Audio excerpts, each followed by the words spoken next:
Good evening, ladies and gentlemen. Well, good evening. Good evening. Good evening. Welcome to the Tuesday, May 20th, 2008 meeting of the Glendale City Council. Let me start by calling the roll, and then we'll move to our Chair of Redevelopment to do a little housekeeping. Mr. City Clerk? Council members Najarian. Here. Quintero. Here. Weaver. Here. Yusefian. Here. Mayor Draymond. Here. Let us, before we go any further, let me throw the meeting over to Councilmember Najarian, who's Chair of the Redevelopment Agency, just for a bit of housekeeping. Thank you. We're coming back as the Redevelopment Agency. We have returned from a closed session, and there is nothing to report out. Is that correct, Mr. Howard? That's correct, Mr. Chair. This was a litigation matter and was a status report. And that would conclude the business of the GRA. I'll entertain a motion to adjourn. Moved. Second. GRA is adjourned. Thank you very much. We have flag salute tonight is by Councilmember Quintero. Join me in the Pledge of Allegiance. I pledge allegiance to the flag of the United States of America and to the republic for which it stands, one nation under God, indivisible, with liberty and justice for all. Please remain standing for the invocation. May 15th, last week, across the nation has been recognized as National Peace Officers Memorial Day, and the week containing May 15th has been National Police Week since President John F. Kennedy signed the Public Law 87-726 on October 1st of 1962. Incidentally, before I begin the prayer, I want to also mention that President Kennedy's youngest brother, Senator Ted Kennedy's serious medical condition, and I'd like to remind everyone to keep him in our thoughts and during our prayers this evening. To honor our peace officers, let us pray. We pray that you watch over these brave members of our communities, the peace officers of Glendale and La Crescenta and our neighbors, who have worked devotedly and selflessly in behalf of the people of this nation, regardless of the peril or hazard to themselves. We ask that you keep them from harm's way as they safeguard the lives and property of their fellow Americans. We thank you for the eternal freedom from fear of the violence and civil disorder that is presently affecting other nations, which these brave public servants help ensure. We pray for them and their families now and throughout the year and their careers. Amen.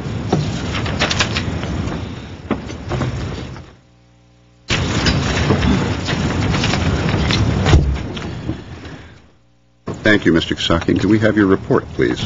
The agenda for the May 20th, 2008 regular meeting of the Glendale City Council was posted on Thursday, May 15, 2008 on the bulletin board outside City Hall. Okay. Move to the next item. The next on the presentation and appointments at 3 is agenda preview for the meeting of May 27, 2008. Mr. McFall, welcome back, and I guess it's your show. Thank you very much, Mr. Mayor, members of council. And I'm very happy to be back. Thank you. I am very happy to be back. Thank you for the prompt. I haven't quite gotten to static yet, but I'm working on it. For next week, May 27th, we'll be starting at 8:30 in the morning with the Acting Director of Finance providing an overview and discussion of the projected 2008 and 2009 budget. We'll be following that at 2:30 with another special meeting, this one being regarding fire staffing and overtime. This will be followed by the Glendale Redevelopment Agency, where two reports will be presented. The first one will be an overview of the Glendale Redevelopment Agency and also the Economic Development Program proposed budget for the fiscal years 2008-9 and fiscal years 2009-10. And then secondly, the Director of Development Services will be presenting a report on a smoking policy for the open space parcel located at the Americana Brands, the Americana Greens. Then in the evening at the City Council meeting, there will be three action items for Council to consider. The first, the Fire Chief will be presenting a report on the adoption of the very high fire hazard severity zones. Secondly, the Director of Public Works is submitting a report on a contract for operations of the Glendale Beeline. And then lastly, the City Attorney will have a report on the discussion of local election campaign limits. That would be it for next week. Okay. Thank you, Mr. McFall. And believe it or not, I have a card for item 3A. Perhaps they mismarked their card. This is Mr. Allen. I think maybe he might mean 5A. No, Mr. Oh, there he is. Chair, Yes. Mr. Mayor. Yes. That was accurate, and I do believe that Mr. McFall answered the question. It had to do with the time of the fire department report and overtime for next week, and it's at 2:30. What's that? 2:30. 2:30, got it. And the other question, since that card had been turned in, was answered by Mr. Bagdanian on his way into the chambers. Thank you. I'm Barry Allen. Thank you, Mr. Allen. Next item, please. Next item is City Council and staff comments. I'd like to ask if one of my colleagues who attended the ICSC would like to give us a brief overview of their comments and thoughts about the conference. I'd like to know what happened there. Brief. Thank you, Mr. Mayor. I just want to let you know I didn't stay for the full duration of the ICSC conference. Nevertheless, I was at the conference. As you know, the redevelopment agency has a booth there, and I was there from 11 o'clock till 6 p.m. It was very successful. We had many people that came to the booth. Many people made very positive comments about City of Glendale, the Americana brand. Anyone want to explain what ICSC stands for us to the audience? That's ICSC is an independent international council of shopping association. I know, sorry, it's stuck. Not everyone speaks municipalese. What happens when you go to SCAG? You use nothing but acronyms. I also took an opportunity to have a meeting with General Growth. They talked to me about their future plans of what they're going to do with Glendale Galleria. They will be coming to this council within next month as far as what they intend to do.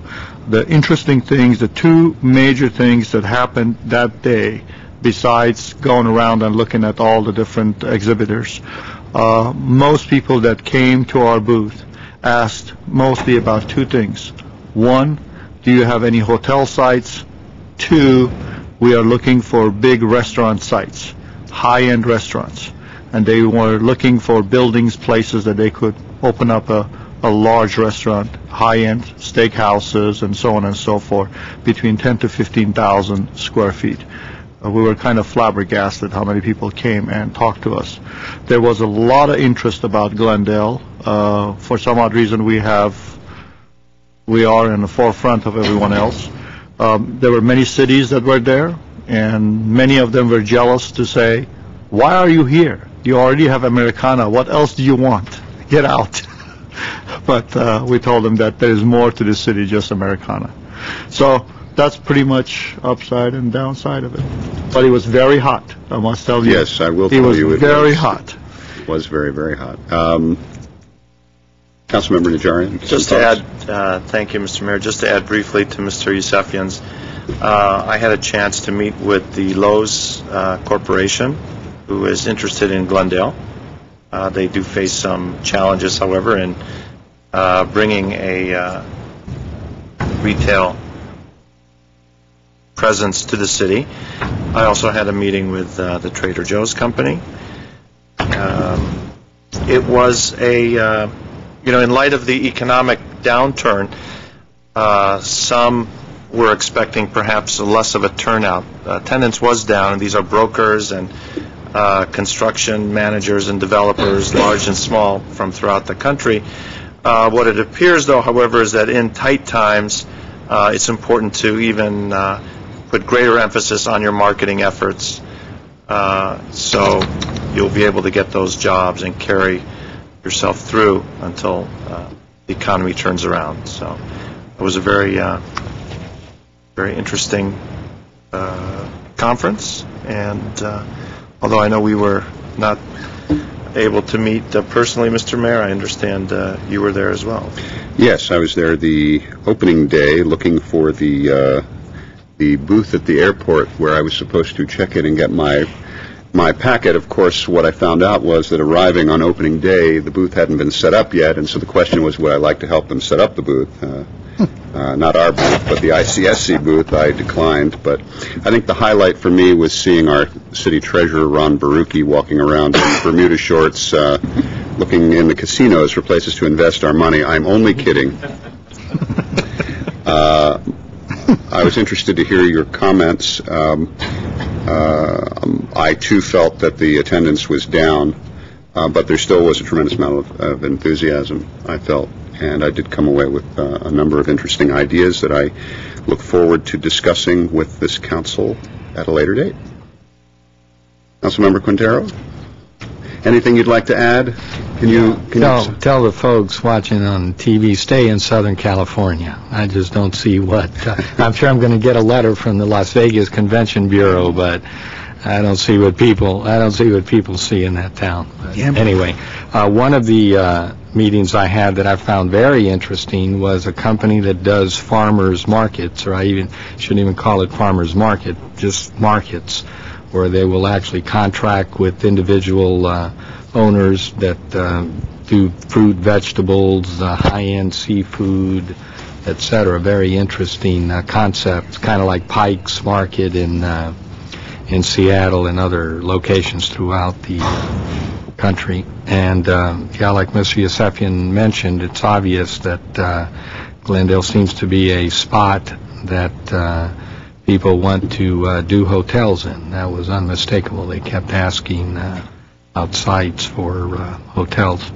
So it was fairly well attended, and just incredible how international this particular organization is, with people from all over the world visiting there and talking and so forth. But anyway, I just don't. I'm not a Vegas guy, I guess. I don't know. That's not what I heard. Unlike my colleagues, who That's not what I heard. Don't look at me. Mr. Weaver, do you have any council comments before we move on? Well, the weather was quite warm here while you were gone, but even hotter in Vegas, I guess. So It's actually warmer here than it was in Las Vegas the day I arrived, yes. Oh. But they caught up, trust me. All right. Yes. I would like to add one more thing outside of the Las Vegas issue. Several weeks ago, Mr. Weaver brought up an idea which, upon further investigation, I must tell you that I did agree with him. He talked about basically having four-way crossing on Harvard and Brand and on Central and Harvard. After having to go to Americana several times and taking 7.5 to almost 8 minutes to cross the street from one side to the another corner, I have come to believe that he actually had a great idea. And I would like to put that item on the agenda. I've had several constituents also talk about that issue. I think it would be safer for people to cross from Galleria to Americana, and also people who park in our parking structures on Maryland who would like to go across to the Americana. So it just scrambles the intersection just like it is in Pasadena. Yeah, it takes a little bit longer for the cars to go, but you get to your destination in a fast way, and you're not frustrated standing there, and some people try to just make a run for it, and it shouldn't happen.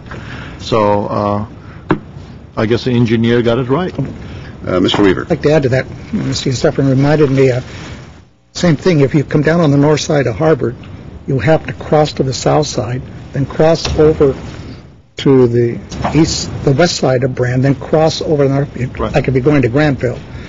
And somebody told me the other day, sitting outside Grantville, they watched a number of pedestrians almost getting hit because they weren't doing the correct path. They were crossing where there is no crosswalk currently. And that was dangerous. People almost got hit. So it's something to at least look at.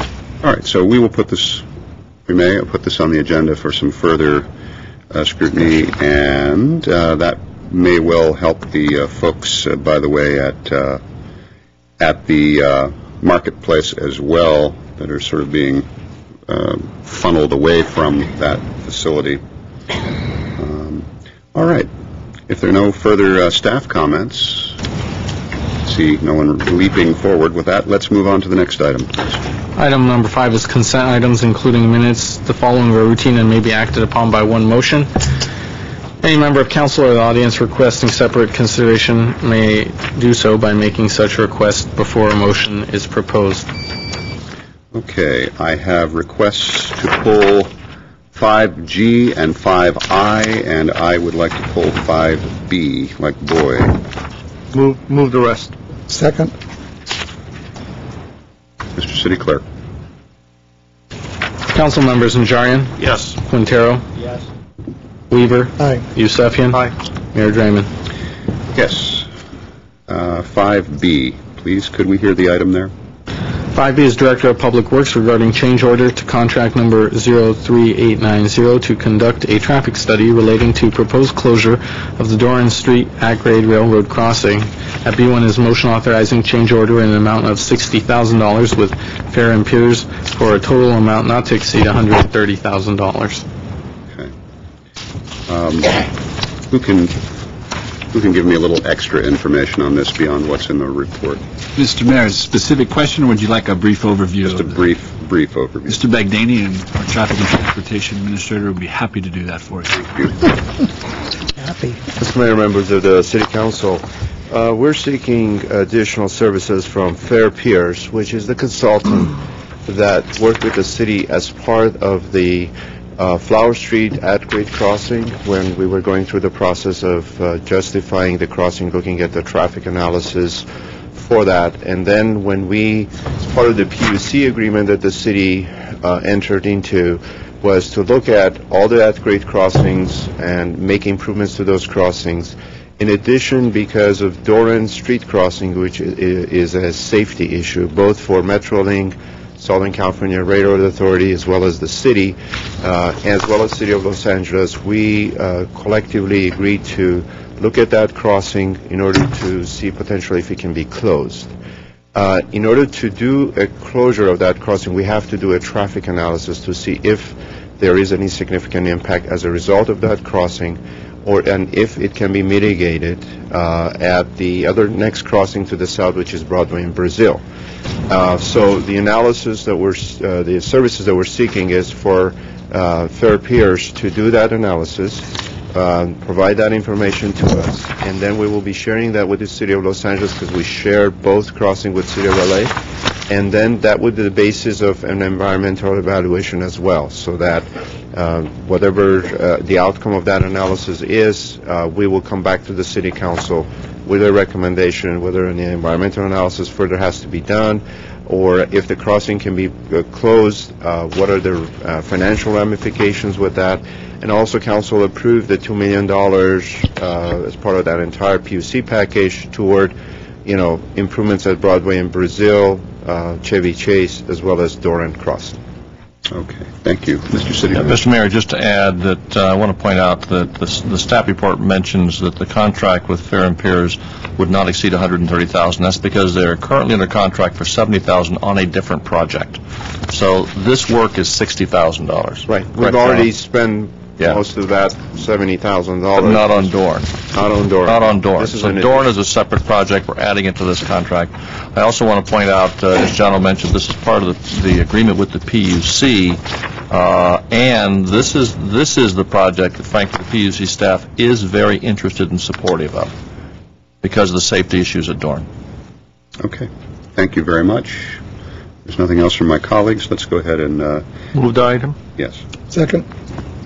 All right. Mr. City Clerk. Council members Najarian, Yes. Quintero, Yes. Weaver, Aye. Yusefian, Aye. Mayor Drayman. Yes. Could we hear the item at 5G, please? 5G is Director of Parks, Recreation, and Community Services regarding landscape maintenance of GWP, Fire and General Government Contract Facilities, spec number 3331. At G1 is a resolution adopting specs and directing the City Clerk to advertise for bids. Okay, we have a card on this. Mr. Allen, please. Thank you, Mr. Mayor, Council, staff, and of course the public. I'm Barry Allen. The issue that I have, I've gotten some of the information from Mr. Chapchian, but I think that basing this cost on looking at the fire department and the fact that they have 8 stations, I guess, that require landscaping, and coming from areas where firefighters cut their own grass, and also doing some research showing that East Cleveland, Ohio, the mayor there said in order to save money, we need these firefighters to go cut their own grass. In fact, he has had them cut the grass in the medians and in the parks and everything else. And I think that possibly using some of these folks for that particular purpose could save the city about $1.3, $1.4 million over the next few years. Something that we certainly could save and use. We do have the staff. Thank you. Barry Allen. Thank you, Mr. Allen. Do we have any other comments before we... I have no other cards. Move the item. Second. Mr. City Clerk. Council members Najarian, Yes. Quintero, Yes. Weaver, Aye. Yusefian. Aye. Mayor Draymond. Yes. Thank you. Could I could you please read the item at 5I, please? 5I is Acting Director of Finance regarding set public hearing on the City of Glendale proposed budget for the fiscal year 2008-2009. At I1 is motion setting June 10, 2008 as the date for the public hearing. Thank you very much. We have one card. Mr. Allen. Thank you, Mr. Mayor. Barry Allen again. The issue that I have is regarding the date of June the 10th. Will the city management and city staff have available prior to that date a budget, both hard copy and electronically available, to the members of the public that would like to participate in this June 10th public hearing? It would be rather difficult for them to be able to, not to be able to have the documents, to be able to ask intelligent questions and expect intelligent responses. And June the 10th is coming quickly, and I know there's a budget study session next week, and I don't know about the 3rd and the 10th, but I think that the public needs to know if those documents will be available for public scrutiny prior to that meeting. Thank you, Barry Allen. Thank you, Mr. Allen. Mr. City Manager, can you tell us whether or not there will be a document for the public to look at electronically or otherwise, and what the purpose of the public hearing is exactly? Mr. Mayor, the purpose of the public hearing is for the public to give input to the City Council on the proposed preliminary budget for fiscal year 2008-9 and 2009-10. And yes, a printed document will be available both in printing and electronically.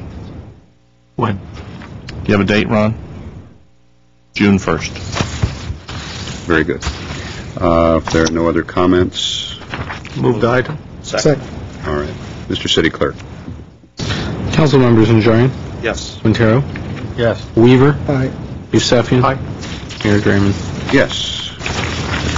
We have the next item, please. Next item on the agenda as listed is oral communications. Okay, and just to remind the public, oral communications as such, 5 minutes per person is moved, per speaker has been moved to the end of the agendized items. However, at this point on the schedule, we do hear from those who've voluntarily limited their time to 3 minutes for public announcements.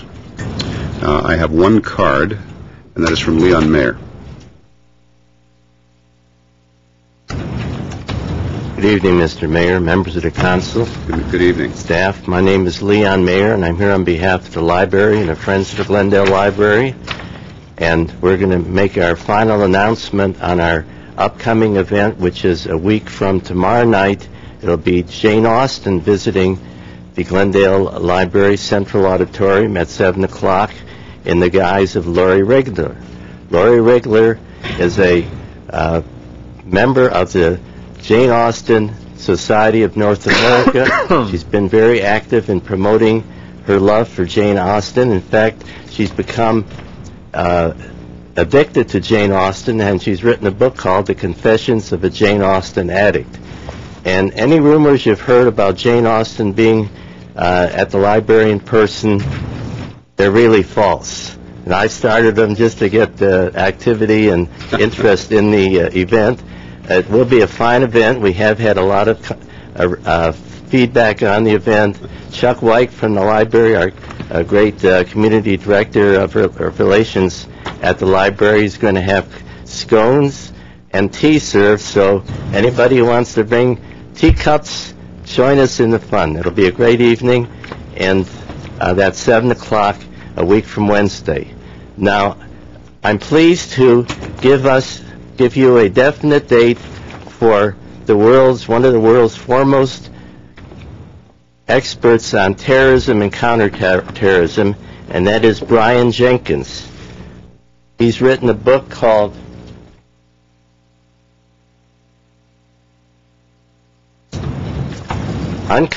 Unconquerable Nation, Knowing the Enemy and Strengthening Ourselves. And he's nothing less than a major find for us to bring somebody like that to the library. He will be there on Thursday, June 26th, 7 o'clock. And we think that what he's going to have to say and what he's said in his book should be of interest to all levels and all ends and corners and groups in our society here in Glendale. Talking about law enforcement, fire enforcement, plus just everything that's going on we should know about. We should have his input as far as his knowledge and experience. So we're going to have him on June 26th. That's Thursday. We expect a big crowd to come early, and basically that's the end of my two announcements. Actually, there's on the rear side of the Brian Jenkins announcement, in July we're going to have Phil Borden, who's written a book called Shaku Maku, on the ground in occupied Iraq, and that should be interesting in itself, and I'll talk about that more in the future. Thank you very much. Thank you, Mr. Mayor. That's the way to do it. Always leave them wanting more. Okay. Thank you. That concludes the announcement cards I have. Can we have the next item, please? Item 8A is Director of Parks, Recreation, and Community Services regarding installation of an unmanned wireless telecommunications facility at Pelanconi Park. The 8A1 is ordinance for introduction, the lease agreement with Royal Street Communications. Okay. Councilmember Yusefian. I'd like to introduce the ordinance. The only comment I'd like to make, that's one of the most novel designs. Okay. Let me see if we have a second on it. You know, it's a more, no, sorry, Mr. Weaver. Yeah. Camouflaging as a flagpole. That's the first time. It's not a tree, a palm tree, or anything else this time. Get a new scoreboard, too, I guess. Not bad. Well,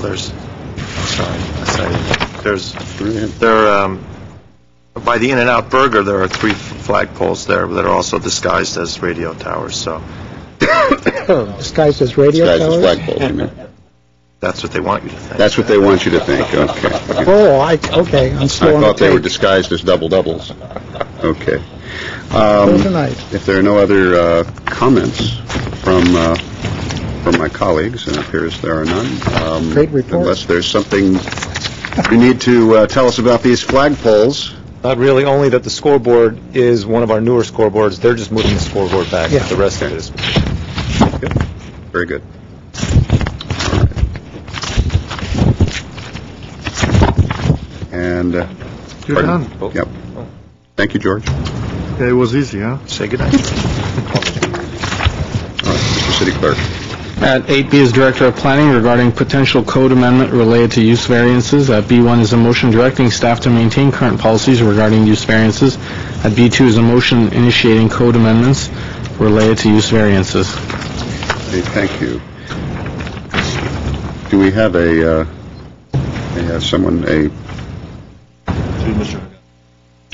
Oh, there he is. Thank you, Mr. Agani. And we do have one speaker card, by the way. I will just give you a brief summary on the staff report. This was You asked us to put this on the agenda at the request of the Glendale Homeowners Coordinating Council that issued a resolution asking you to remove use variances and make Glendale like a general law city. It is true that general law cities are not allowed to have use variances. And let me just give you two rules of thumb that we use in planning. If you have a lot of variances, that means you have a red flag that our rules and regulations are not consistent with the reality in the world. And that has been the case with a lot of our standard variances, and over the past 5 years you have seen a lot of code amendments to alleviate that issue. With regard to use variances, one argument that some people use against use variances is that in effect they become a spot zoning of a particular property outside the regular zone change process. And that's sometimes true. In Glendale, we have been taking a look. When I came here, I was surprised to see we had use variances, but it didn't take me long to understand why.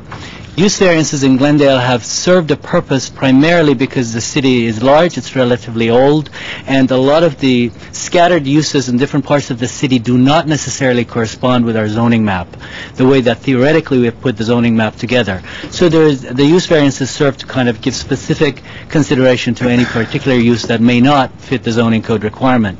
As the staff report shows, it's a process that if the city is a good custodian of the process, it can work, and it has worked. However, if the city was to misuse it or not be a good custodian of the process, it would be cause to be alarmed. Mr. Krause, who actually Wolfgang Krause, who wrote the staff report, took a look and then has determined that actually over the past 10 years it has not been misused as far as we can tell. And he put in 8 examples of it that were approved which were considered in 2006. 6 were approved, 2 were denied. Mr. Krause is here to answer questions, and so am I. Okay, thank you. I have comments from my colleagues. Why don't you go to the public? I will in a minute. I'd like to hear them first. Does anybody have any input first before we go to the public? If you would like. Absolutely. I'll let you know. Mr. Mayor, as you know, I served on the BZA for about 5 years before I ran for City Council. And prior to that, I was involved in many zoning issues with the City of Glendale as a member of the Homeowner Association also and the Coordinating Council and as president also. It is one of those, this is one of those cases that it's kind of not easy to understand why a use variance is there. Everybody understands what a variance is, but some people don't understand what a use variance is. And so it took me a while when I was in BZA to understand why do we need even this. I think Mr. Wolfgang has done a good job of explaining this.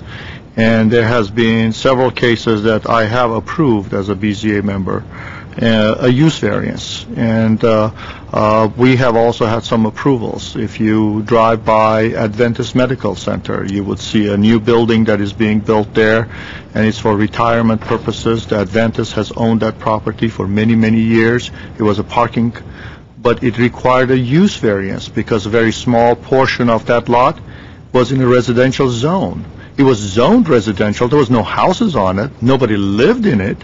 But nevertheless, the property was in the zoning map said residential zone. So it required a use variance to allow a retirement place to be built. Many schools in the city have a use variance. Almost every hospital in the city has a use variance. You go down the line in our industrial areas in the city of Glendale. When an industrial area sometimes expands, the zoning next to it in the old days were we had M2, M1, M3, and so when they went there, they had to get a different use variance just to expand that industrial use. Same thing with commercial. Sometimes one business would get a little bit bigger and would buy the business next to it. That was C3 and went to C2, and that required a use variance. In many cases, they had findings that they had to be met, and in many cases, they met the findings to do those. One of the reasons use variances are very good in this city was, as I talked to one of my good friends who is no longer among us, was that in this city, we set very hard and very difficult guidelines. So everything has been rigid. And so what we did is we used the use variance to basically act as a relief valve. So you are able to use your property and not lose the use of it, basically. So that's what it was used for. It's used sparingly. I don't see there's any problem with it. I haven't seen it. I think most of this is, Mr. Mayor, in my opinion, it was created out of the 702 East Glen Oaks. And so, which in a way, the process worked because the use variance was denied. They did not get their use variance. And the zone change with the zoning, not the zoning, it was the planning director, I think, at the time, your predecessor, suggested go for a zone change, and that failed also. In reality, I don't see something that is broken. I think this process works well, so we should just keep it. If we change this, let's assume we eliminate this. We say no more. What happens to all those buildings? They all become non-conforming. And are we going to get into a position that in some cases some of these businesses are going to have to move or do a zone change? And then we get accused of doing spot zoning all over the place. And zone changes are extremely expensive. And to have a little business to expand a little bit, charge a fortune. So that's my take on it. Anyone else before we go to the public? Can you answer some of those questions? I believe the answer to those questions is that, yes, if we were to eliminate this use variance, that would be, in effect, what we would end up having, that we would have individual projects that, for example, if you have a project that wants to expand to the lot next door to them or wants to continue a non-conforming use that for the permit for which has expired, would not have the option of applying for a use variance. Instead, they would have to apply for a legislative process, which is the zone change, and be subject to a different type of a more rigorous process. And I think that was reflected in the coordinating council's resolution as well. The use variance requires a three simple majority vote as opposed to a zone change. If you can weigh that out and say if for a project to go through a legislative action that requires 4 votes and that additional expense, is that necessarily the policy that you would like to follow? And that is the question that I cannot answer. That's the question that I can only emphasize for you. We could require a affirmative supermajority for a use variance, correct? The use variance is issued by the zoning administrator, but actually, for the appeal, you could do that, and that's one of the options that Mr. Krause has mentioned. Right, yes. It could run into some other complications down the road. Say the Planning Commission or the BZA gives us a supermajority, and then that gets appealed to the City Council, and then what happens then? We can get into that discussion if you'd like. Well, let me ask you this. If the majority of the cities in California, or certainly the general law cities, are not using use variances, what are they doing there? What type of mechanism do they use for? They do not. Well, they do not. They do zone changes if they do. But I must emphasize, I worked in a city that had that kind of a process, but their zone change process did not require a supermajority. It would require a simple majority.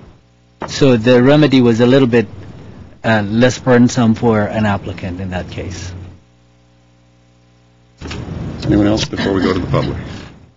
No. I just have a brief comment. Those addressing this issue, I see there's several cards. In my mind, I'd like to know examples of where the system is currently broken and why it needs improvement to eliminate this use variance. So I'm going to be paying careful attention to those comments. All right. Our first speaker is Margaret Hammond. Margaret Hammond.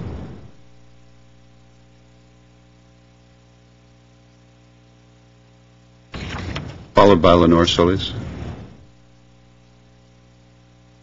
Good evening, Mr. Mayor. Good evening. Members of the council. staff, and audience. My name is Margaret Hammond. I am addressing this situation. I have not really been the one that's been keeping up on this due to health problems, some other things. The person that was the expert is out of town, was on business, and we do have another person that will be able to address it. But our feeling is that we want to protect the residential areas from encroachment by businesses or other, whatever, retail, whatever, that could destroy the feeling of being a residential area. People buy there because they want to live in a residential area, and by allowing this use variance, then it's open to them being able to change that. And I do agree, I think, with the staff that the fact that if there had to be a majority vote, I think that would help to contain any problem that they can't get it through zoning, and where they need 4, then they go to the use variance where they only need 3. And they feel that they get it when they apply for that.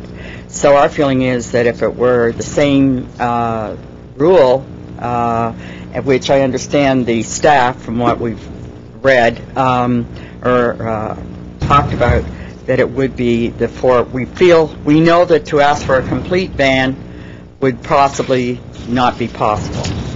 But, and even though other cities don't use it, and we do feel that if there were some restriction, a little more restrictive than it is now, would be a big help to maintaining our quality of life for our residential areas. Thank you. Thank you. Lenore Solis. Lenore, you've marked this 8B2, but it's the same item. So. Resident of Glendale. I think it's really an issue of fairness. I think that it is not fair to the person who is seeking the variance, or maybe somebody who moves to the city and buys a building, and nobody really lets them know exactly. Their realtor should have, and perhaps wasn't 100% knowledgeable or didn't disclose exactly. I know there in Atwater, where my building is, somebody just bought a building on my block intending to put some kind of adult facility in there, and they didn't know that we had a pedestrian overlay district that doesn't allow adult entertainment. And I guess because they'd never bought a building in an area that had a POD. I think it's an issue of fairness. I think that we certainly don't want to put all of our churches and parochial schools out of compliance. We don't want to be in that situation, but I think we need to look more stringently at our history as to how this has been. Somebody talked about the 702 Glen Oaks. Everything you said, is right on. And I think that probably is what motivated this. And Lori Collins is out of town, and that's the only reason why she's not here speaking on this topic. I think really it is an issue of fairness. I think what happened with 702 East Glen Oaks was unfair to the neighborhood, and it was unfair to the applicants.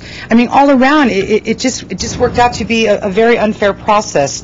So I think in the issue of fairness, I think we should look at this. We do have a lot of general law cities, and they are doing spot zoning. I don't know if we want to go that route. I certainly don't want us to put all of our schools and churches out of compliance. But I think it's something we need to really look at. I think we need to make some changes.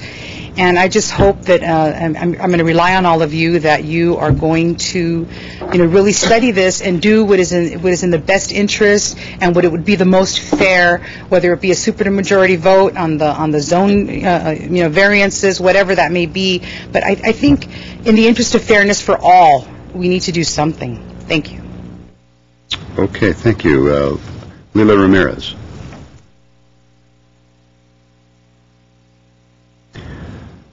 Good evening, Mayor. Good evening. Raymond, members of the City Council and staff.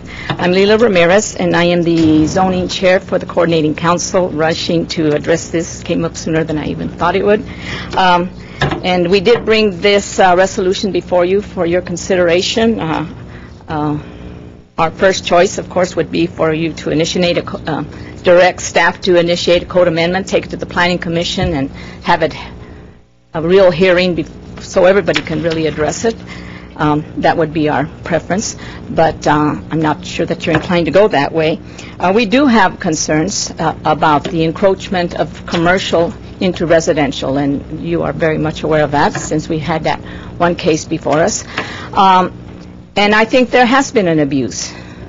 And the fact that it goes for a code change before the Planning Commission and is denied, and instead of being appealed, they go to the use variance because they only need 3 votes.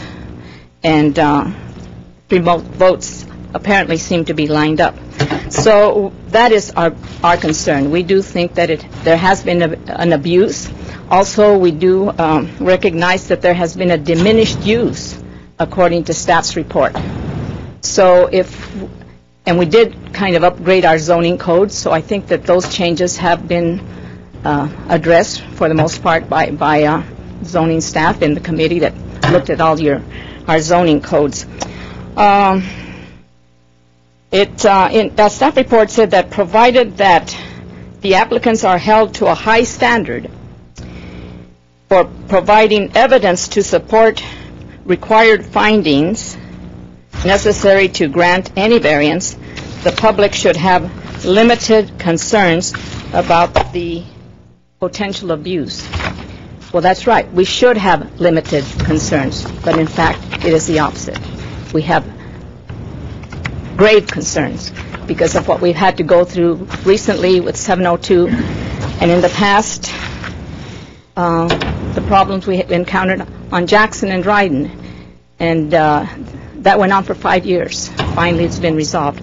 But like Councilman Najarian said, he'd have us to provide him a lot of good reasons. We can't possibly do that tonight, but if you did refer it, give it back to staff, have them put together something to take to the Planning Commission, then you would get a real public hearing, and you would get a sense of not only 3 people here, 3 skirts, but the general public, that really everybody should weigh in on it. Thank you.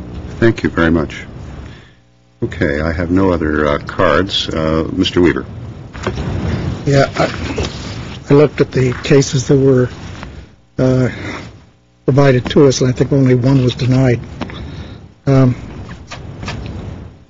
of the opinion of the compromise of the supermajority for the BZA, the Planning Commission, the City Council, because if anything really is that good, it'll get the 4 votes, no matter what level you're at. You're talking about schools, possibly churches, hospitals. If it's good in those cases, they're going to get the votes. I notice our neighbors don't have it. Burbank, Pasadena don't have them. Santa Monica and Long Beach. So, I think tightening up can't hurt. Doesn't mean that we can't come back at a later time and go back the other way. But, as I said, I think a good use in a zone like that, they will get the 4 votes no matter what level it's at. Mr. Safian. I'd like to also clarify the difference between a zone change and a use variance. Huge difference. Let's use 702. If 702 was a zone change to a C1, that person could tear down the house, build a 3-story building there. That's what the C1 allows. Okay? That's a zone change. A use variance would say you can use it as a flower shop, or you could use it as an office. You can't tear down the building. You cannot use the parking structure as a storage. So it basically stays the way it is. So the physical form of the building pretty much stays the way it is. And there's all kinds of conditions that could be attached.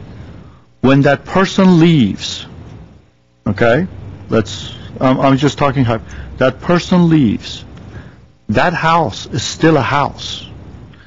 That place can be sold, and another person can come in here and live there as a house. When you do a zone change, the reason this council in the past required 4 votes for zone change is because you are changing the whole look of that property. And that's the big difference.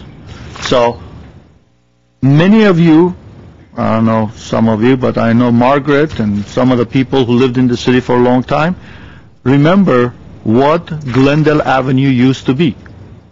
30 years ago, 35 years ago, Glendale Avenue, south of Colorado, was mostly homes. Very few businesses here and there. Later on, slowly, some of those homes started getting a change of use variance and had flower shops. The house stayed the same. It was a flower shop. And it stayed like that for many, many years until the city at one point decided, you know what, this area is going to change, so we're not going to have this as a residential, and they changed it. And you know what? When they changed the zoning, those houses got torn down, and they built 3-story, 2-story buildings there. You guys remember? And that's exactly what happens. That's the difference between a zone change and a use variance. So when you go out there, and I'll give you one example, there was a school. The school had no parking. The owners, private schools, went out there, bought a couple of dilapidated houses next to the school, tore down the houses to provide parking so people would not park all over the neighborhood because the neighborhood was complaining. They had to get a change of use variance to be able to do something of that sort. And a regular variance also because they required landscaping and so on and so forth. You put trees, you can't park cars in the same place where the trees are. So there's all of that. But if you change that property now and rezone it for school use, guess what? You are going to intensify the use of it. Now they can tear down those 1-story buildings and build several levels and create more intense use for this area. That's why having a change of use variance is actually to an extent to the benefit of the community because you can have all kinds of conditions. You can control them through the conditions. Because if you change the zoning, you're going to go even further. Okay.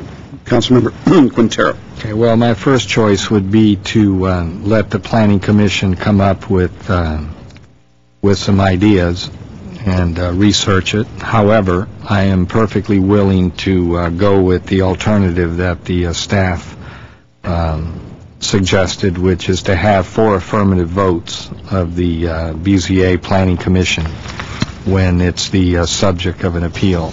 Like Mr. Weaver mentioned, that would mean that whatever project is approved is absolutely a project that almost the entire board agrees is in the best interest of the city. Because I am very concerned with encroachment into residential areas. There's a number of neighborhoods and streets, and you can almost call them out. Glen Oaks Boulevard would be one, San Fernando Road would be another, Verdugo would be another. Up in far north Glendale, it would be Foothill. Notice I'm using that term now. Would be, you've redefined Glendale, Mr. Wiseman. Anyway. Far north Glendale would be defined. There's just a number of streets, principal commercial streets, that little by little are beginning, the businesses along those streets are beginning to encroach on what are purely residential neighborhoods. They have been residential neighborhoods from the very beginning. So we do have to find a way to obviously have business continue to flourish in this city, but not have it impact the residential. So, like I say, the Planning Commission could work on it, or if not, let's do the alternative that the staff suggested. I think that'll certainly get us headed in the right direction. All right, let me go to Mr. Weaver has a question, and then we'll see. Question, Mr. Quintero. You mean for the BZA, the Planning Commission, or City Council, the super? Because you only mentioned one. Oh, yeah. Yeah, so, okay, we're in concert. Okay. Councilmember Najarian. I'd let me make a couple general comments. I think looking at or comparing us to other cities such as Los Angeles, Torrance, Burbank, Pasadena, Santa Monica, Long Beach is not perhaps a fair comparison because they're, actually I have no idea how they have developed their zoning codes and how detailed their zoning codes are and whether their zoning codes are cumulative or restrictive or how they're applied. And I think what's important here is that we look at Glendale's, and I think all realize that Glendale's zoning codes are fairly strict. They're not cumulative. What's the opposite of cumulative zoning? Isolated? Cumulative, anything up to that type of use. I think it's non-cumulative. Non-cumulative. Uncumulative. And I do see these use variances as a relief valve. I think that the 3 votes required for a use variance are generally appropriate compared to the 4 votes required for a zone change, because the zone change is permanent. The use variance can have a very short life, depending how long the use continues on that. When we talk about a supermajority, let's say the zoning or the planning director or the BZA, I'm not sure how it would work its way up, agrees to grant a use variance. Does that mean to overturn that use variance? You're going to need 4 votes to overturn it? Or does it start as a de novo review, and then to grant the use variance, you're going to need 4 affirmative votes to grant the variance? So I'm not sure how that 4 votes and supermajority is going to swing in terms of an appeal based on the appeal of the lower body.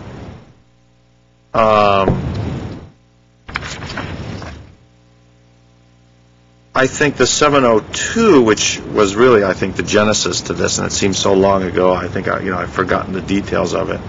But I think the end result is something that the community was in agreement with. I mean, it was clearly hot while we got there. There were, a lot of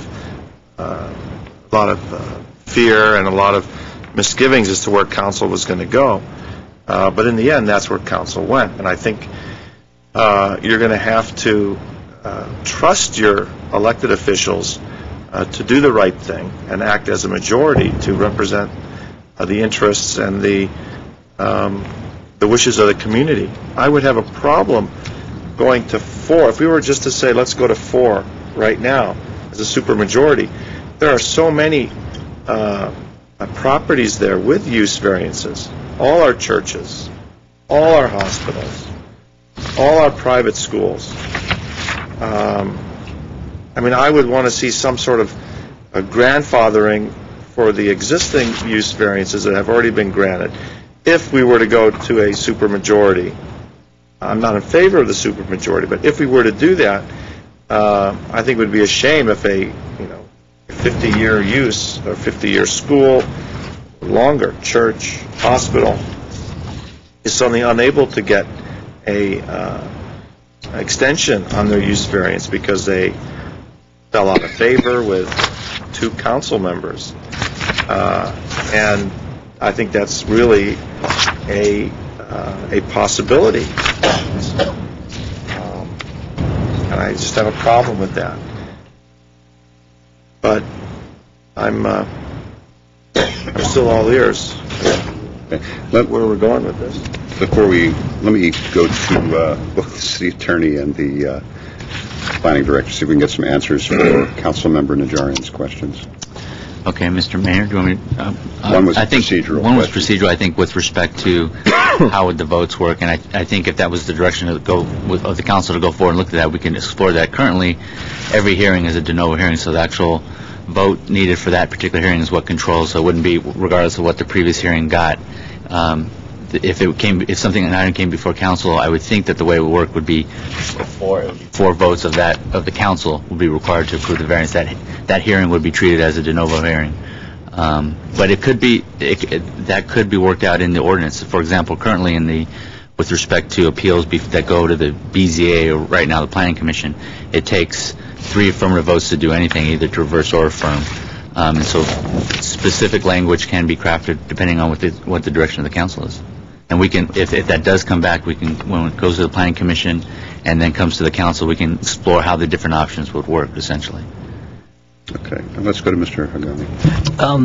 Thank you, Mr. Mayor. To piggyback on what Mr. Chief Assistant City Attorney just said, another option that we did not include in the staff report, but it actually just occurred to me at this moment, and I was exchanging notes with Mr. Garcia and with Mr. Krause, is if the concern, and we know some residents have this concern, that when you have a use variance before the zoning administrator or the hearing officer who's sitting for the zoning administrator, you have one individual making essentially a policy decision on a zoning issue, on a use issue that it belongs preferably to a policy deciding body. So as a way of and then people feel that they have to, if they do not like the ZA's decision, for example, or the officer's decision, they're compelled to go through the appeal process. One way that one option would be to actually give that function to the Planning Commission directly, because the Planning Commission makes land use policy recommendations to you, and still maintain it as a simple majority rather than a super majority. Because, and I say a simple majority because as use variance is not equal in weight to a zone change. In fact, you're only isolating one particular use among all of the different uses that could be done outside what's permitted, and then saying this particular use is okay.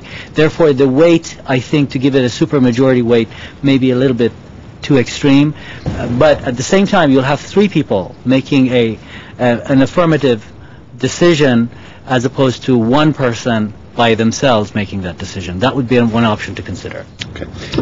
Yes, Mr. Garcia. One other comment, and I think this was another question that both Mr. Stephan and Mr. Najarian raised, had to do with those properties that have existing use variances. And the way I'm looking at it, if the process were changed, either it was eliminated or the supermajority was required, I don't think that would affect any existing use variance. You're not changing the zoning, so you wouldn't be making that use non-conforming. Mr.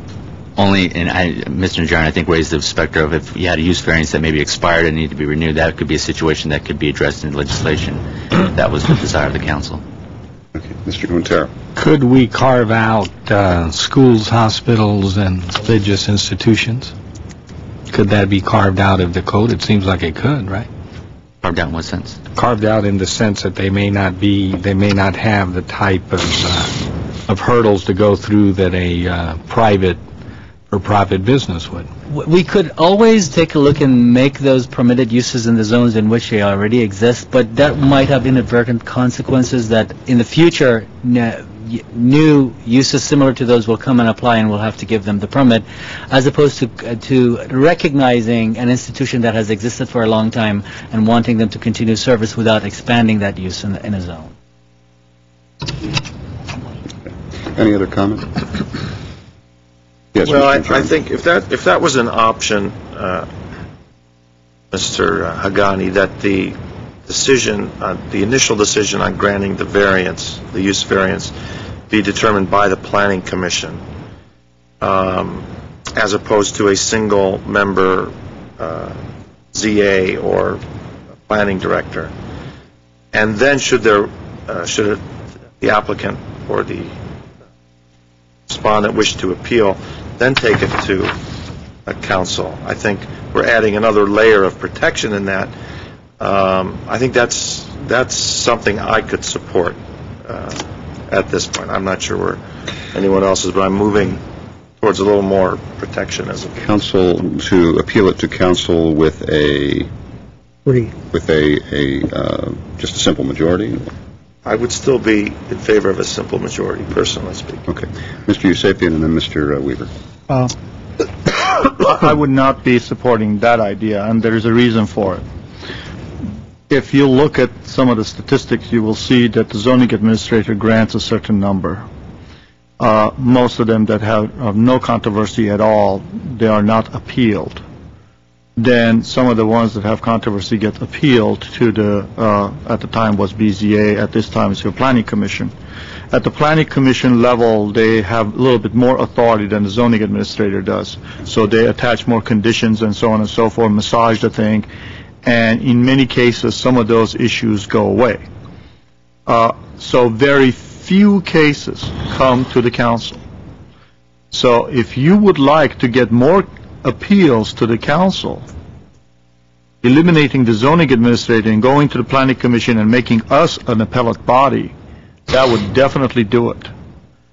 So it's up to what this council wants to do, because what will happen is the first hearing is going to take place at the Planning Commission, and then we will become the appellate body. There is no other appellate body in between to be able to deal with some of those issues and reduce those numbers. So there is one issue that we need to deal with. The other question I have from the city attorney, to change any of all these stuff, what does it take? How many votes does it take? Is it an ordinance? How does it go about it? You mean to make the changes we're discussing tonight? Yes. To ultimately make the changes would require an ordinance to change the code, Chapter 30 of the code, and we'd have to take a closer look at whether it triggers the provision of the charter that requires 4 votes, because typically that 4-vote requirement is to change height, bulk, area, districts. But if looking further down at the language, it does say as well those areas that are subjected to special regulations, and this I think could trigger that special regulation provision of the charter, thus requiring the 4 votes, as opposed to just 3. Okay. And just to add, I think our traditional practice has been to require is to interpret it to require 4 votes in most instances. And one last thing, Mr. Mayor, I like to remind some of my folks from the coordinating council, when I used to be on the other side, there were many times that we won a case because there were 3 votes. It took only 3 votes to overturn an approval. So that's one thing I did not think about. But what you think may help the community, it may actually turn around and bite you. Because if you cannot get 4 votes to overturn a planning commissioner approval, then their vote stands, correct?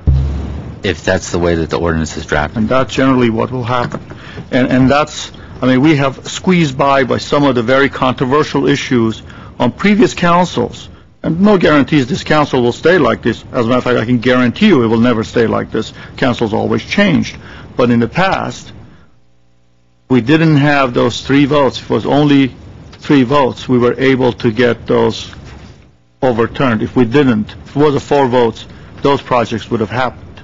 So, to an extent, I think about what happens to my neighborhood when I'm no longer on city council and somebody else is sitting in here, and I want to make sure that at least I have some of the protections that we used to have. Okay, unrelated to this discussion, I'm wondering, the public can't see this on the television, but on the screen behind the staff here, we have the opening credits of Star Trek there buzzing by, so every time I look over, I see us plunging into infinity. Is there a way to shut off that projector? Thank you very much. Really distracting. Mr. Weaver. Yeah, I still feel more comfortable in putting an additional layer on. I'm willing to back up the supermajority to let the Planning Commission be the ones that handle it. There's been 8 since 2006, 6 approved, 2 denied. And after all, the Planning Commissioners are appointed representatives of the public, and maybe they are more in tune with representing what the people are thinking in the community and desire, as compared to a city staffer's position. Not knocking the city staffer at all, but if you want to up the ante a little and have that additional support, I would try that suggestion. And I have to keep reminding myself, any ordinance, anything we do is always reversible or can be enhanced even more. We find, no matter what we do, if we make any change at all, and we find, or our successors in the future don't like what they see, they can do something about it. Nothing is set in stone up here. Okay. Mr. Sapien, anything else? In some of those decisions, I guess the last section says revocation. It says the zoning administrator shall have continuing jurisdiction over all variance, conditions, use permits, and administrative exceptions. So they basically, the zoning administrator does the revocation. If we're taking the zoning administrator out of the play, who handles all the revocations? Does the zoning administrator does the revocation? Does the planning commission does the revocation?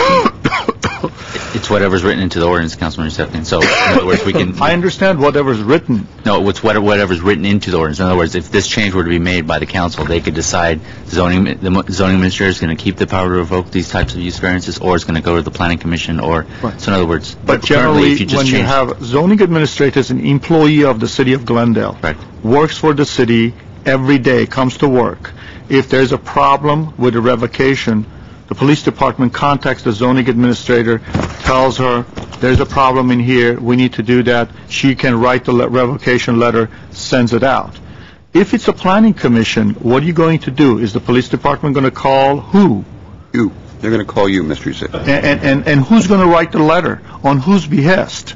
And how is that going to work? They are volunteers. They don't get paid. They're not here 24/7. They meet only once every month.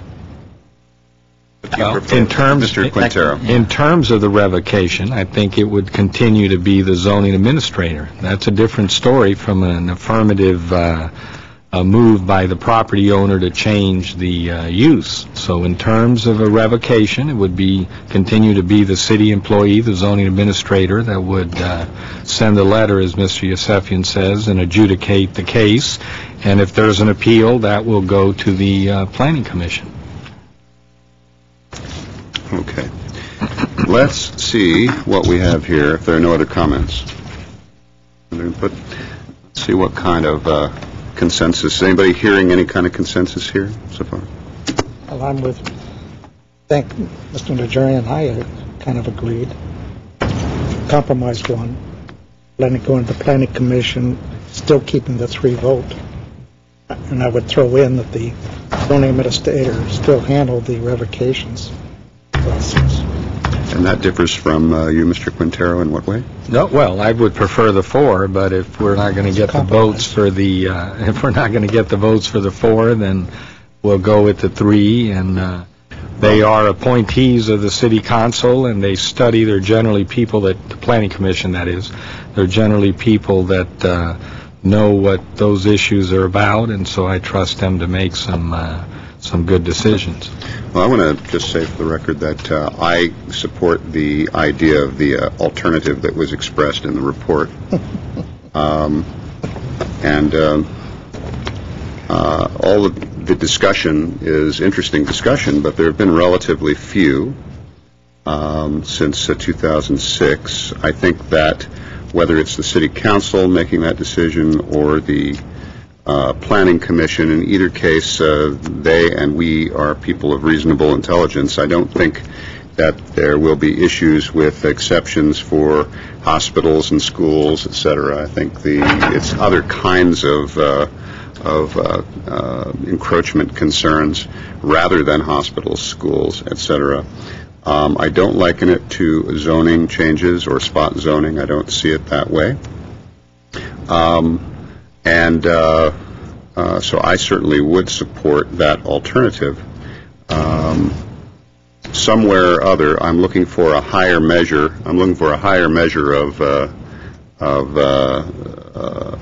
higher necessity of votes here, and that's why I like the 4, the supermajority. Mr. Mayor? Yes, sir. I mean, that's where I think Mr. Quintero and I were to begin with. Mm-hmm. They were working to get a compromise.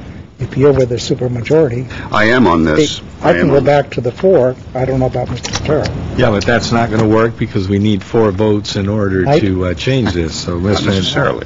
Well, 2 things. One, you don't need the 4 votes tonight because it would be just giving this to the planning commission and staff to study and then bring back the final report.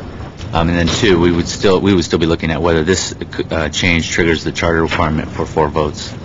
So you could, while that's being studied, we can analyze that as well.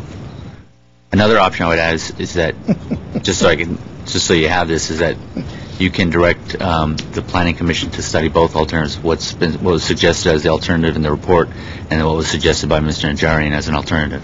And frankly, I would like to say that with the alternative that is suggested here, I would prefer that it come to council, because just as Mr. Weaver mentioned, that the Planning Commission as a body is more accountable to the public than perhaps one city staffer might be. I think the council itself is more accountable than the Planning Commission as a whole. We answer to the community as well, and that's not just homeowners, but other residents as well as the business community. Yes, sir. So you'd want all the conditional uses, variance uses, to come to us? I would consider it as on an appeal, is what I'm saying. Oh, on an appeal? Yeah. Okay. The subject of an appeal, I'm open. as is discussed here on under the alternative section of the report, page 3 of 3. You can go either way. Yes, Mr. Hagani. Mr. Mayor, if the council's desire, we could study 3 options with the Planning Commission. One would be the alternative that's as discussed in the staff report with a super majority decision by the Planning Commission. One would be directly appealed from the zoning administrator to the City Council with a super majority of the City Council to change that to approve a use variance. And then the third option would be the simple majority of the directly going to the Planning Commission with a simple majority of the Planning Commission making a decision and appealable to the City Council with a simple majority of the City Council. If you direct us to study all 3 options, we can go through one series of hearings with the Planning Commission and notice it as such, and then bring all 3 options after we study it to you for your final decision. Mr. Quintero. Yeah, that seems to be a good idea. Mr. Najarian. Coupled with a legal opinion as to whether any changes of any of those 3 options would require a supermajority of this council. Yeah, Mr. Yusefian. I would also say, before it goes to the Planning Commission, look at the process as a process, because it's not just approvals and not approvals. Let's face it, system's not broken, but if we're going to change the system, we need to think about how the system is going to work, because 9 out of 10 times somebody's going to have to come and use it.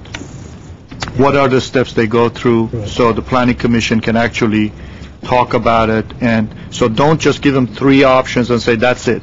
If they want to come up with another option, I like to hear it, and I want the staff who works on this every day to have some input of what we're doing on this. Well, is there consensus on that direction? That's fine. Okay.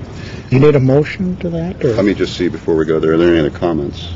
No, that's okay. Any other? They're going to go hash it out. Yeah, it is an initiation, so we should have a motion. You can just do the motion that EP2. Let me entertain the motion. Entertain a motion if I can have that from my colleagues. I'll make it the way City Planning Director stated it. Okay. So you're not going to try to restate that? No, Mr. I'm Weaver? not. Okay. Is there a second? It's on video. All right. Kelly? Council members Najarian? Yes. Quintero? Yes. Weaver? Aye. Yusefian? Aye. Mayor Drainer? Yes. Okay. And the next item, please. Unless there's any new business, we can go back to oral communication. Yes. The discussion is limited to items not part of this agenda. Each speaker is allowed 5 minutes. Council may question or respond to the speaker, but there will be no debate or decision. City manager may refer the matter to the appropriate department for investigation and report. Thank you, Mr. Kasakian.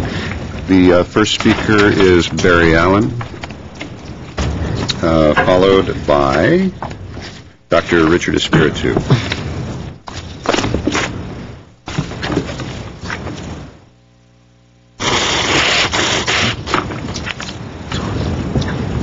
Thank you, Mr. Mayor, Council. I'm Barry Allen with Van Guardians, and there are several issues that have recently come up. I want to give this to Mr. Kasakian for the record. I want to address a couple of very important things that occurred starting this last Friday. And I also want to remind the public who have responded to calls from Councilmember Weaver to write checks for Dreaming of Roses, get them in right away, that they may want to ask for those checks back. We'll go into that. I also want to acknowledge Mr. Weaver for understanding that by not wanting to sue me, he has realized, of course, that truth trumps everything on a defense. And the number of city employees who have responded to the issue of Mr. Weaver wanting to sue, I think speaks on that particular issue. So I understand that there won't be a lawsuit. Now, I received the materials in this binder from the Internal Revenue Service, and Mr. Weaver signed a statement indicating that he declared under the penalties of perjury that he was authorized to sign this, and basically the information is correct. Dreaming of Roses Incorporated, with a tax ID number differing from the Glendale Rose Float Association, has stated in their bylaws that they have a purpose of promoting brass musical instruments, that they are looking at a number of things that have nothing to do with the Glendale Rose Float and reimbursing the city for its budget expenses of $90,000. Further, city management has provided Mr. Weaver with the City Hall City Management Conference Room to conduct these particular meetings in. I know I was invited to one last week and decided that it was not really worth my going to. The address that Mr. Weaver showed in his 1023 filing for himself was the Bob Hope Airport, 2627 Hollywood Way. He has not filed in his statement of economic interest that he has had on his board and on his scholarship committee Frank Murphy, Sal Ganji, Audrey Levy, and other people that have told me today that they are not a party to what Mr. Weaver has filed with the Internal Revenue Service and with the State of California. He has in cash about $100,000 in that account. He shows in that account that he's paid $45,000 for the construction of the Rose Float.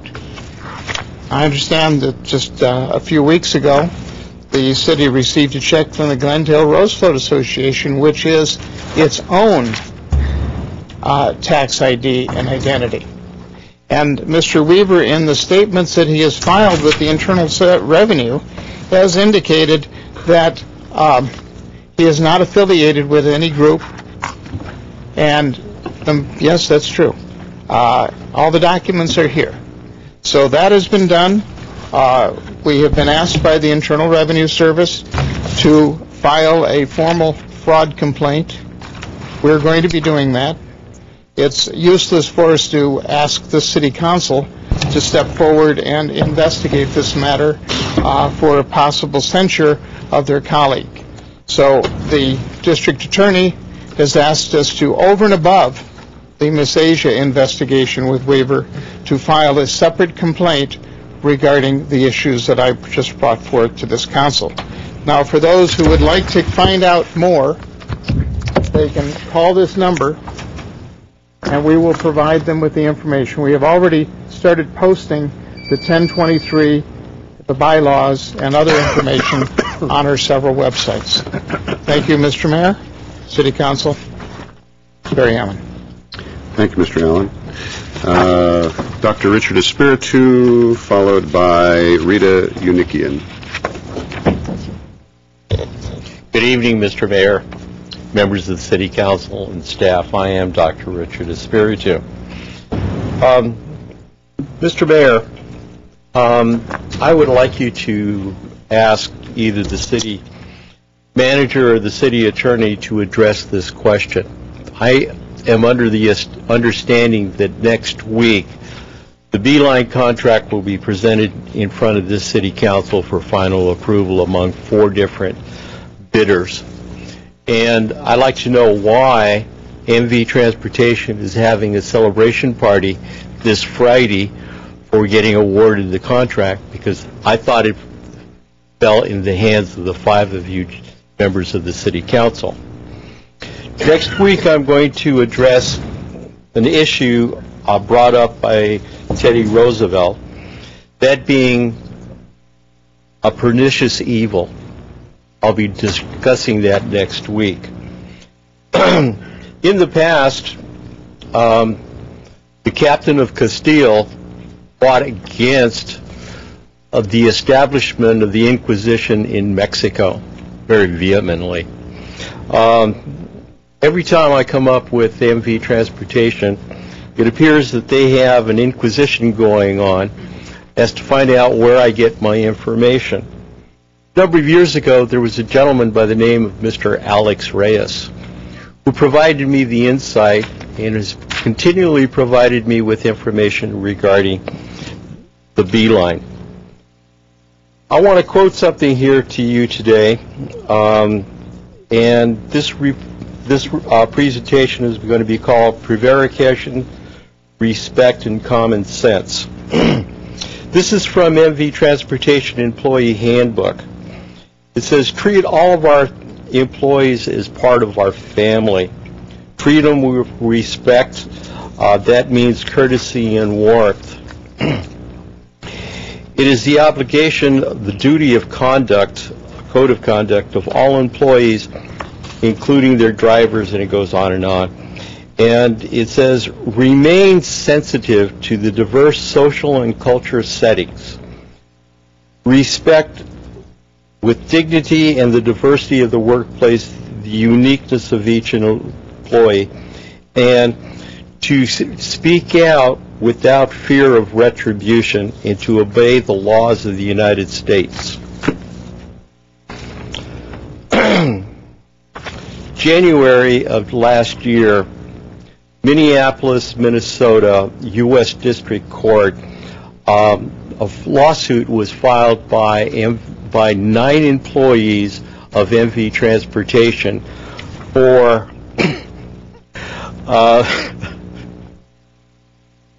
physical assaults, threats, and threats of termination because of national origin, denied promotion, training, and other benefits, employment, and denied religious accommodation. Were called stupid, freak shows, and they should remember that they are immigrants in the United States and have no rights. Sounds very familiar with Glendale. We have built this country and you are enjoying it. Muslim employees had their prayer rugs confiscated.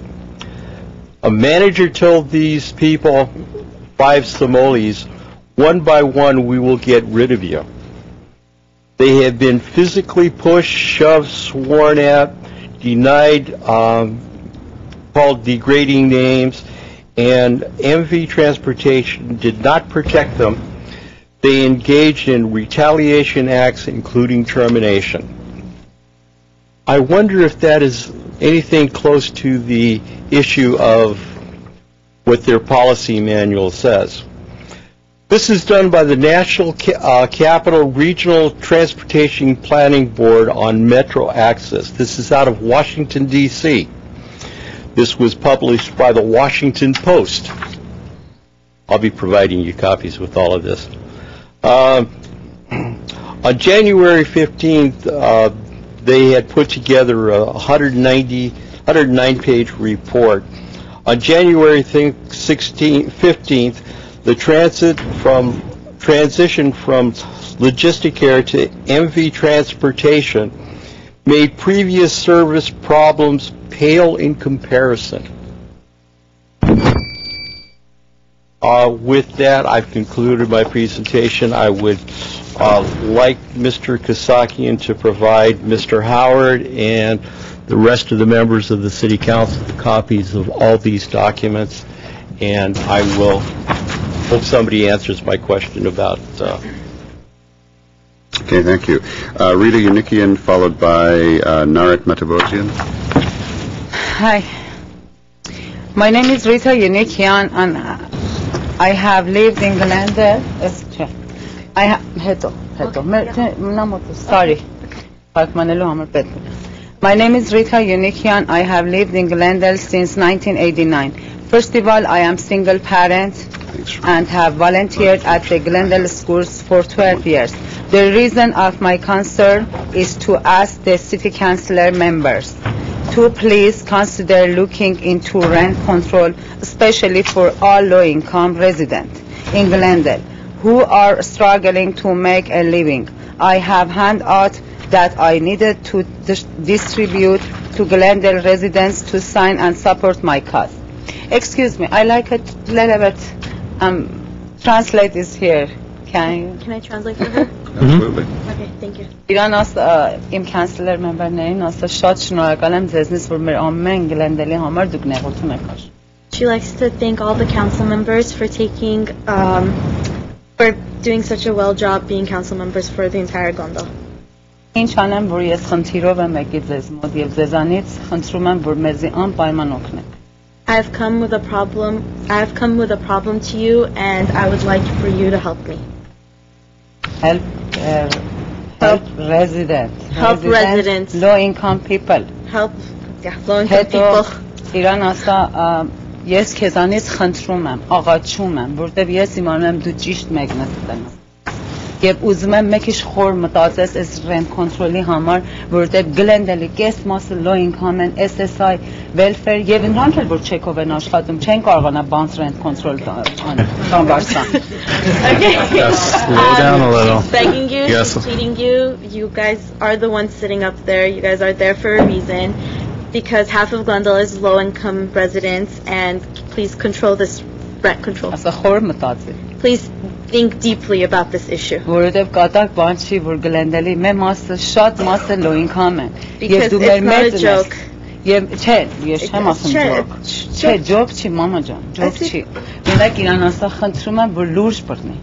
Take it seriously, is what she's trying to say. So we can be proud of you. Because this is my country, and I'm a citizen for 20 years.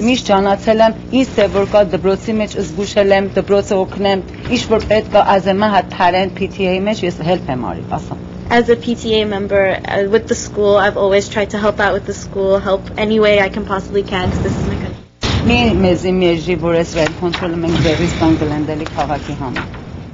Don't. Yes, Mama, you're not good.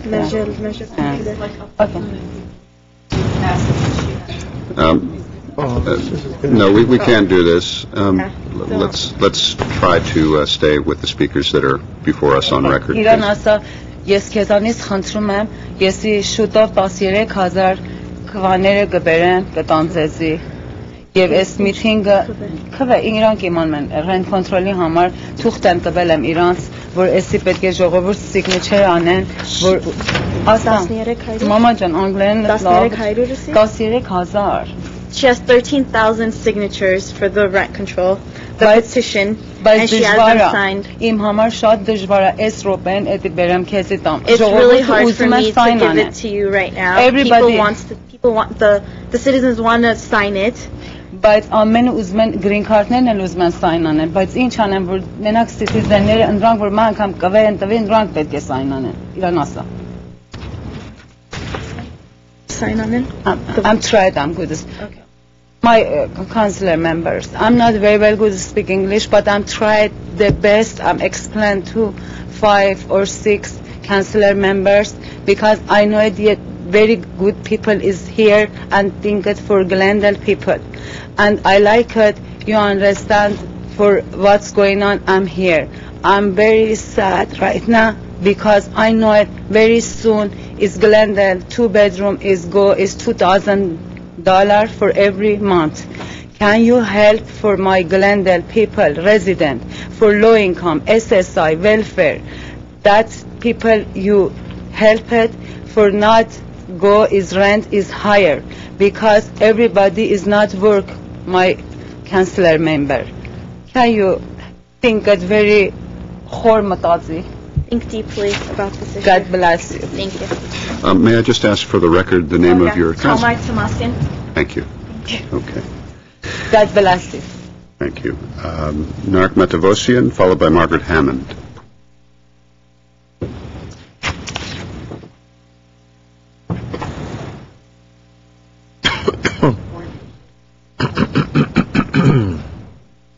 Thank you, Mayor, council members. The reason I'm here is about the topic of some kind of frivolous lawsuits going around. Can you state your name for the record, please? Narek Matavosian. Thank you. The reason I'm here is about the topic of some frivolous lawsuits about some handicap issues going around in Glendale, business owners as well as property owners. We own a property and our business is on the property that we own. And we have in the past 6 months got repeated letters from this person who has just not been injured on our property, but he's basically going around different properties in Glendale as well as other cities and taking pictures of them, and if they're not up to code, even on some minor infraction, what he does is he sends letters. I have a copy of what he sent us, demanding sums of like $15,000 or $20,000 as a settlement. Unless if we don't do that, they're going to take us to court and sue over issues like that. Now, for example, in his letter, he said that in 1971, Congress passed the Urban Mass Transit Act, yada, yada, yada, that you need to have these codes for handicapped people. My first concern is that our building was built before that date, and when we bought that property, before we bought it, the city came and inspected it and said that it's up to code and there's nothing wrong with it. Now we are getting this letter that we're going to be sued or if we don't make these changes. And they're not major changes. They're little changes like your door is 30 inches wide, it needs to be 31 inches. And things like that have no real impact. They're not materially impacting anybody. My concern is also, I brought someone else here to show that it's not just our property. Our property is on Colorado. Across from us, we randomly found someone, he's here with us, that he was also a property owner, that it's happening to him. We have a lawyer on the case. The lawyer recommended to come to the city council meeting, and his lawyer found evidence on this guy that he's been doing this to countless people. In fact, the city of Pasadena and Eagle Rock have banned against this gentleman, and they stood against him, so he can't sue their constituents and their business owners. That's one of the reasons why I'm here today, to see if the city council member can protect the businesses of Glendale, because not only are they suing us as the business or the property owner, they're suing us as the business and all the other tenants in the business too, what right does he have to sue them who have nothing to do with the property?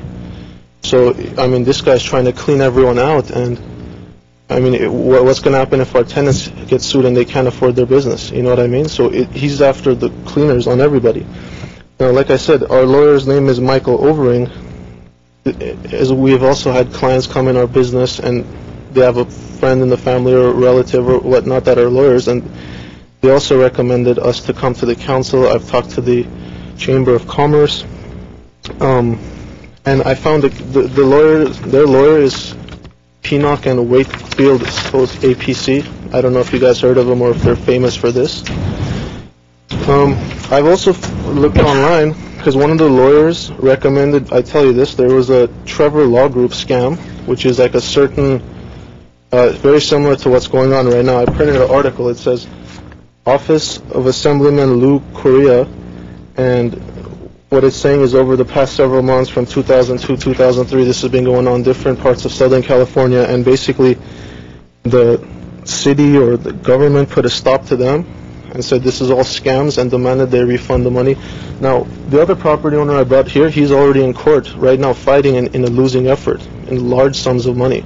And after he's done with them, he's coming after us. And after he's done with us, he's going after someone else. So this person's never been injured or anything. He just wants to take everyone's money and just, it's ridiculous. He found some loophole in the system. He just wants to abuse it and take advantage of people. The person's name is David Singletary. Now, I talked to someone, the reason I'm here, I talked to someone in the city.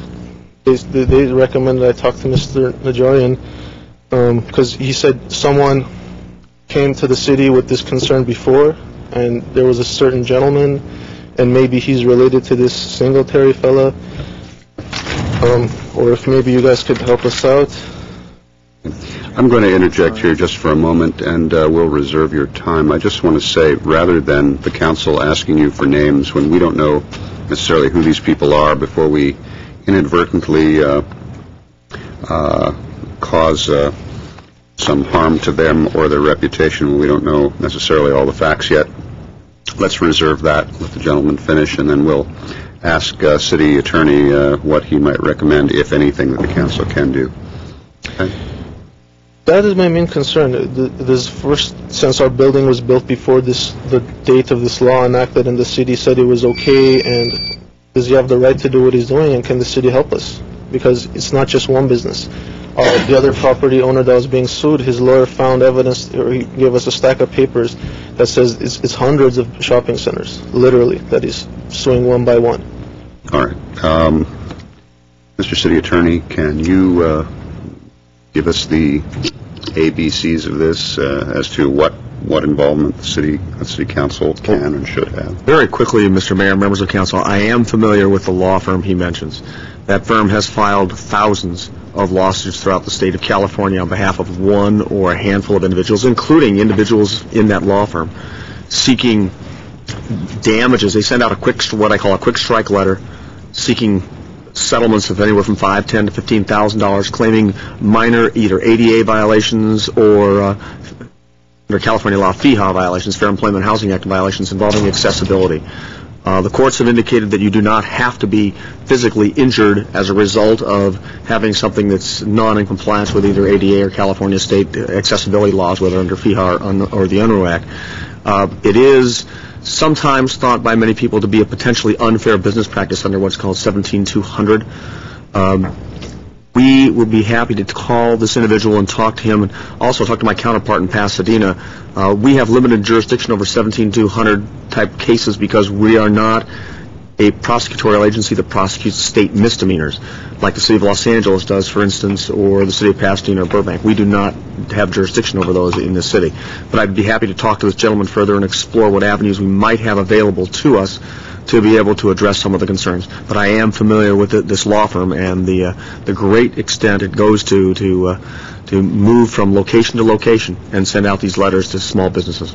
All right. Let's make sure that we have a contact for you, so that the city attorney's office can contact you. Okay, I'll give you first my cell phone number. Well, no, let's give it as a side. Rather than give the thousands and thousands of people that are watching. Yes, Mr. City Manager. Yes, if you could put it on your speaker card, which is no longer here. It's been taken away. So, I want to thank you. Margaret Hammond, followed by Iraj Durakshian.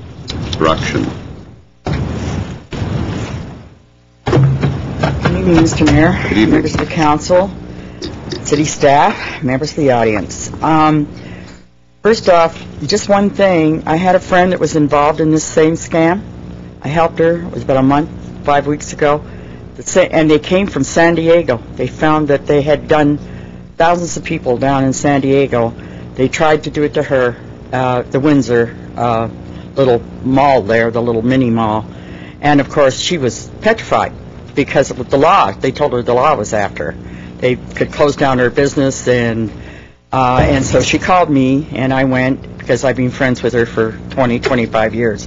And it's very sad. They seem to pick on people that they know are, they don't want to be in trouble with the law, and are not really up to fighting them.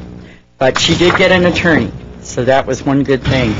And I understand she's done well with that situation. This is a resolution that the Glendale Homeowners Coordinating Council passed on Monday at our last meeting, the 1st of May.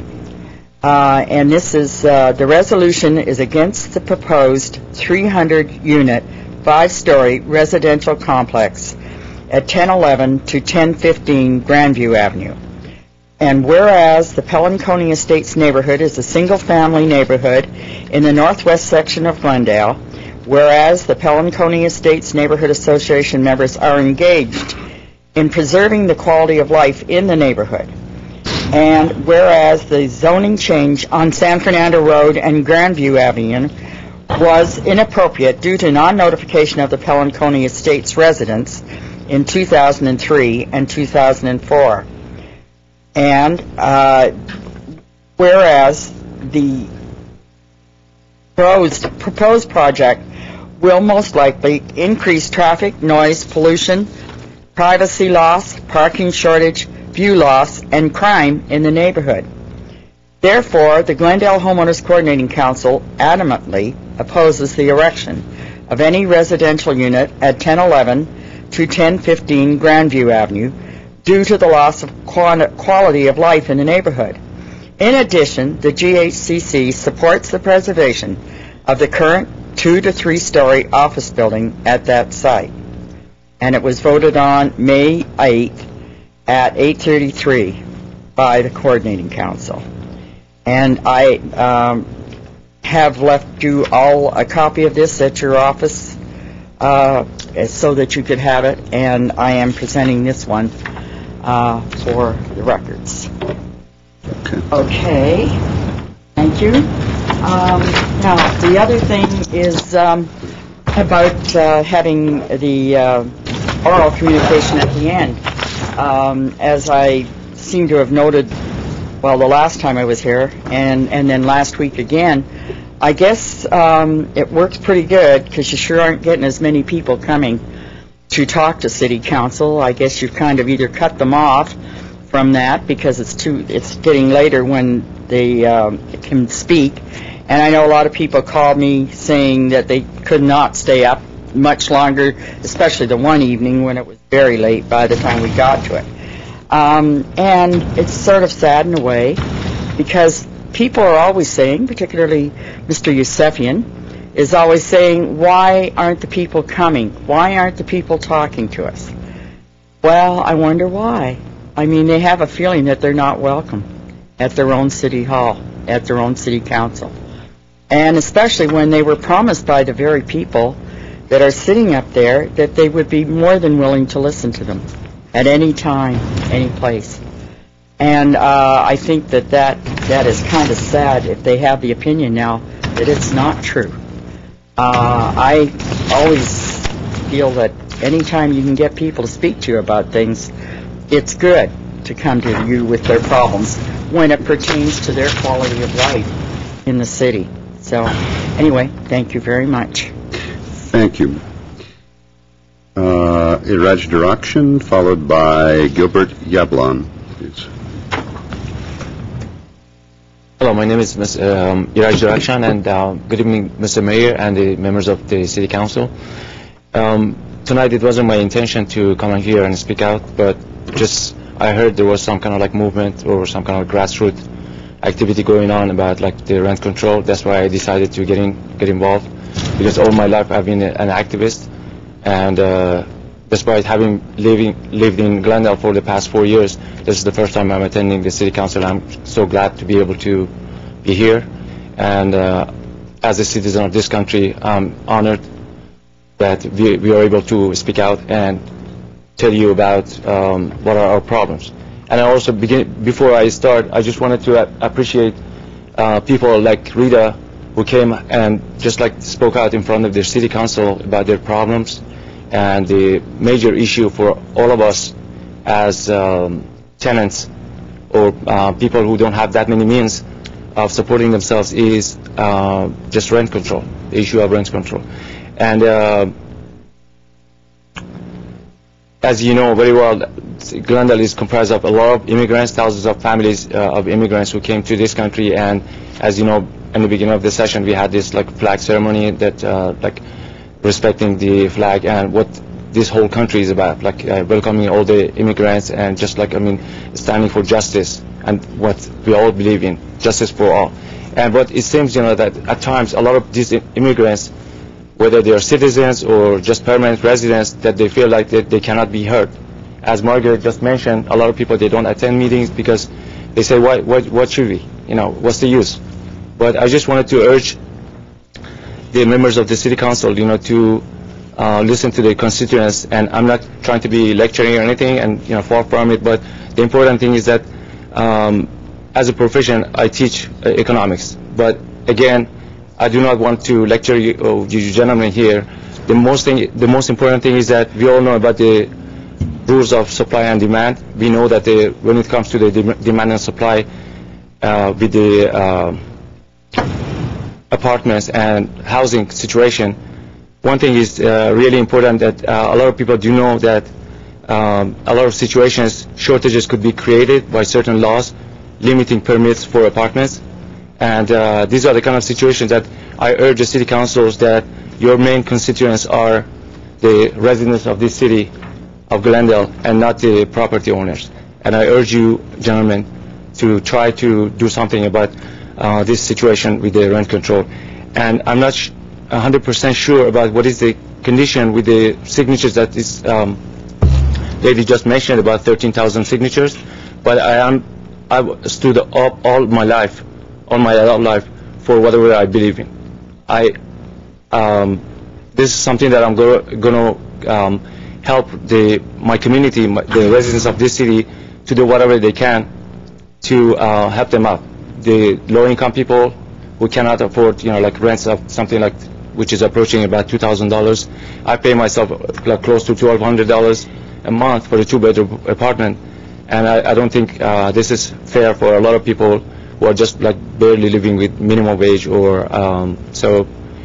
That's all I wanted to say, and I really appreciate if you guys, this gentleman in the city council, to do these people who have, like many of them, they think that because they're not citizens, they don't have no rights. But we know that even though they are just permanent residents or they are not, they are in the process of becoming citizens, they still pay taxes, and they are a part of this community. So just wanted to urge you to help the community by doing something about the rent control. Thank you very much. Thank you. Gilbert Yablon, followed by Lenore Solis.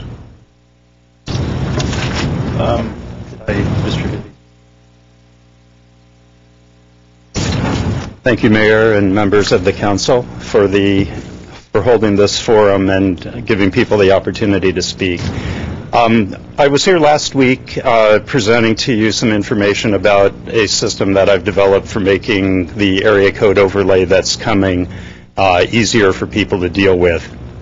And this week, I think I gave you enough detail last week, so this week I'm hoping to have the opportunity to answer any questions that you might have, and then to request that the council send a resolution to the California Public Utilities Commission indicating your position on the issue.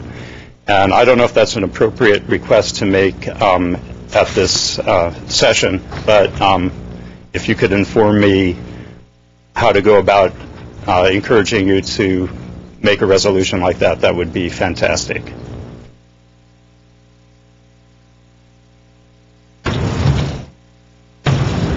Okay. None of us have read this, so we're all looking at this to see if we have an answer for you.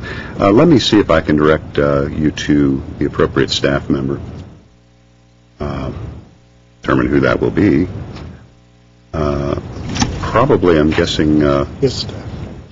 Oh, thank you, Mr. City Manager. I'll take that. Mr. Mayor, his request is for support of his, I guess it's a software program. Right. If the council has interest, it would require a councilman to ask for the matter to be placed on an agenda. I would recommend we put it on the agenda and see what. Thank you. Is there anything else that you wanted to tell us? No, so what happens at this point? It will be agendized. It will come up with public notice ahead of time, so you'll know. And we'll contact him in advance. Okay, sometime in the next few weeks, or? Well, no, it takes it's a little further out than that. We have, given the nature of our agendas and the workload, this will probably be sometime latter part of June, first part of July. The one thing that is sort of timely about it, we're getting to the point where it may be too late to make a difference with the commission at this point already. The Public Utilities Commission issued their decision to go forward with a regular overlay. This is the same overlay, but with a slight modification to make it easier for people when they misdial. In order to get them to consider this as something they would put in with the overlay, they need as much lead time as possible. Right now they have a little over a year to set things up. So, I can't force you to do anything, but the thought that I have is the sooner the better if it's going to be able to be of benefit to the people in the 818 region. So, do what you need to do, but I just wanted to, make sure that everybody knew the clock was ticking on this one. So, okay. Thank you very much. Thank you. Lenore Solis. Good evening, Lenore Solis, resident of Glendale. Margaret wanted to remind everyone, and she didn't get a chance, so I said I would do it, to vote yes on 98, no on 99. And I guess she'll be here every week to remind you, yes 98, no 99. I'm here really for two reasons. I come many times and give you my opinion on different issues relating to policy. And this is the first time I've come here to complain about city staff services. We received a bill in the mail from the Glendale Water and Power Department, and it said closing bill on it. And I said to my dad, why does it say closing bill? He says, I don't know.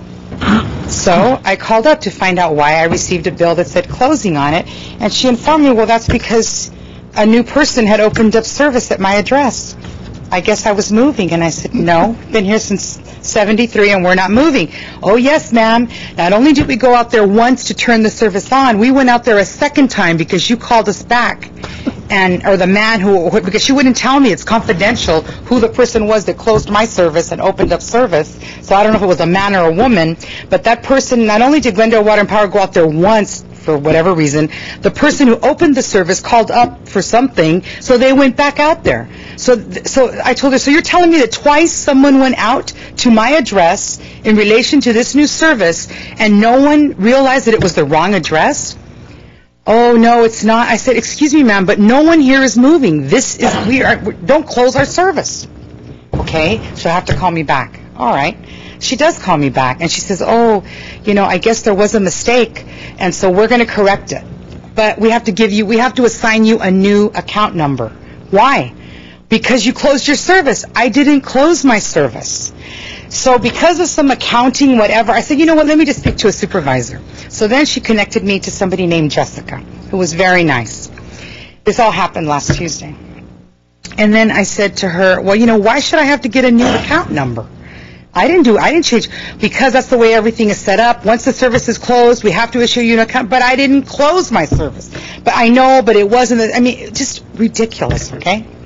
Then, last summer, that's just the most recent example. Prior to that, last summer, somebody stole our trash can, our brown trash can. So I immediately called up the next morning and spoke to a young lady and told her my brown trash can was stolen.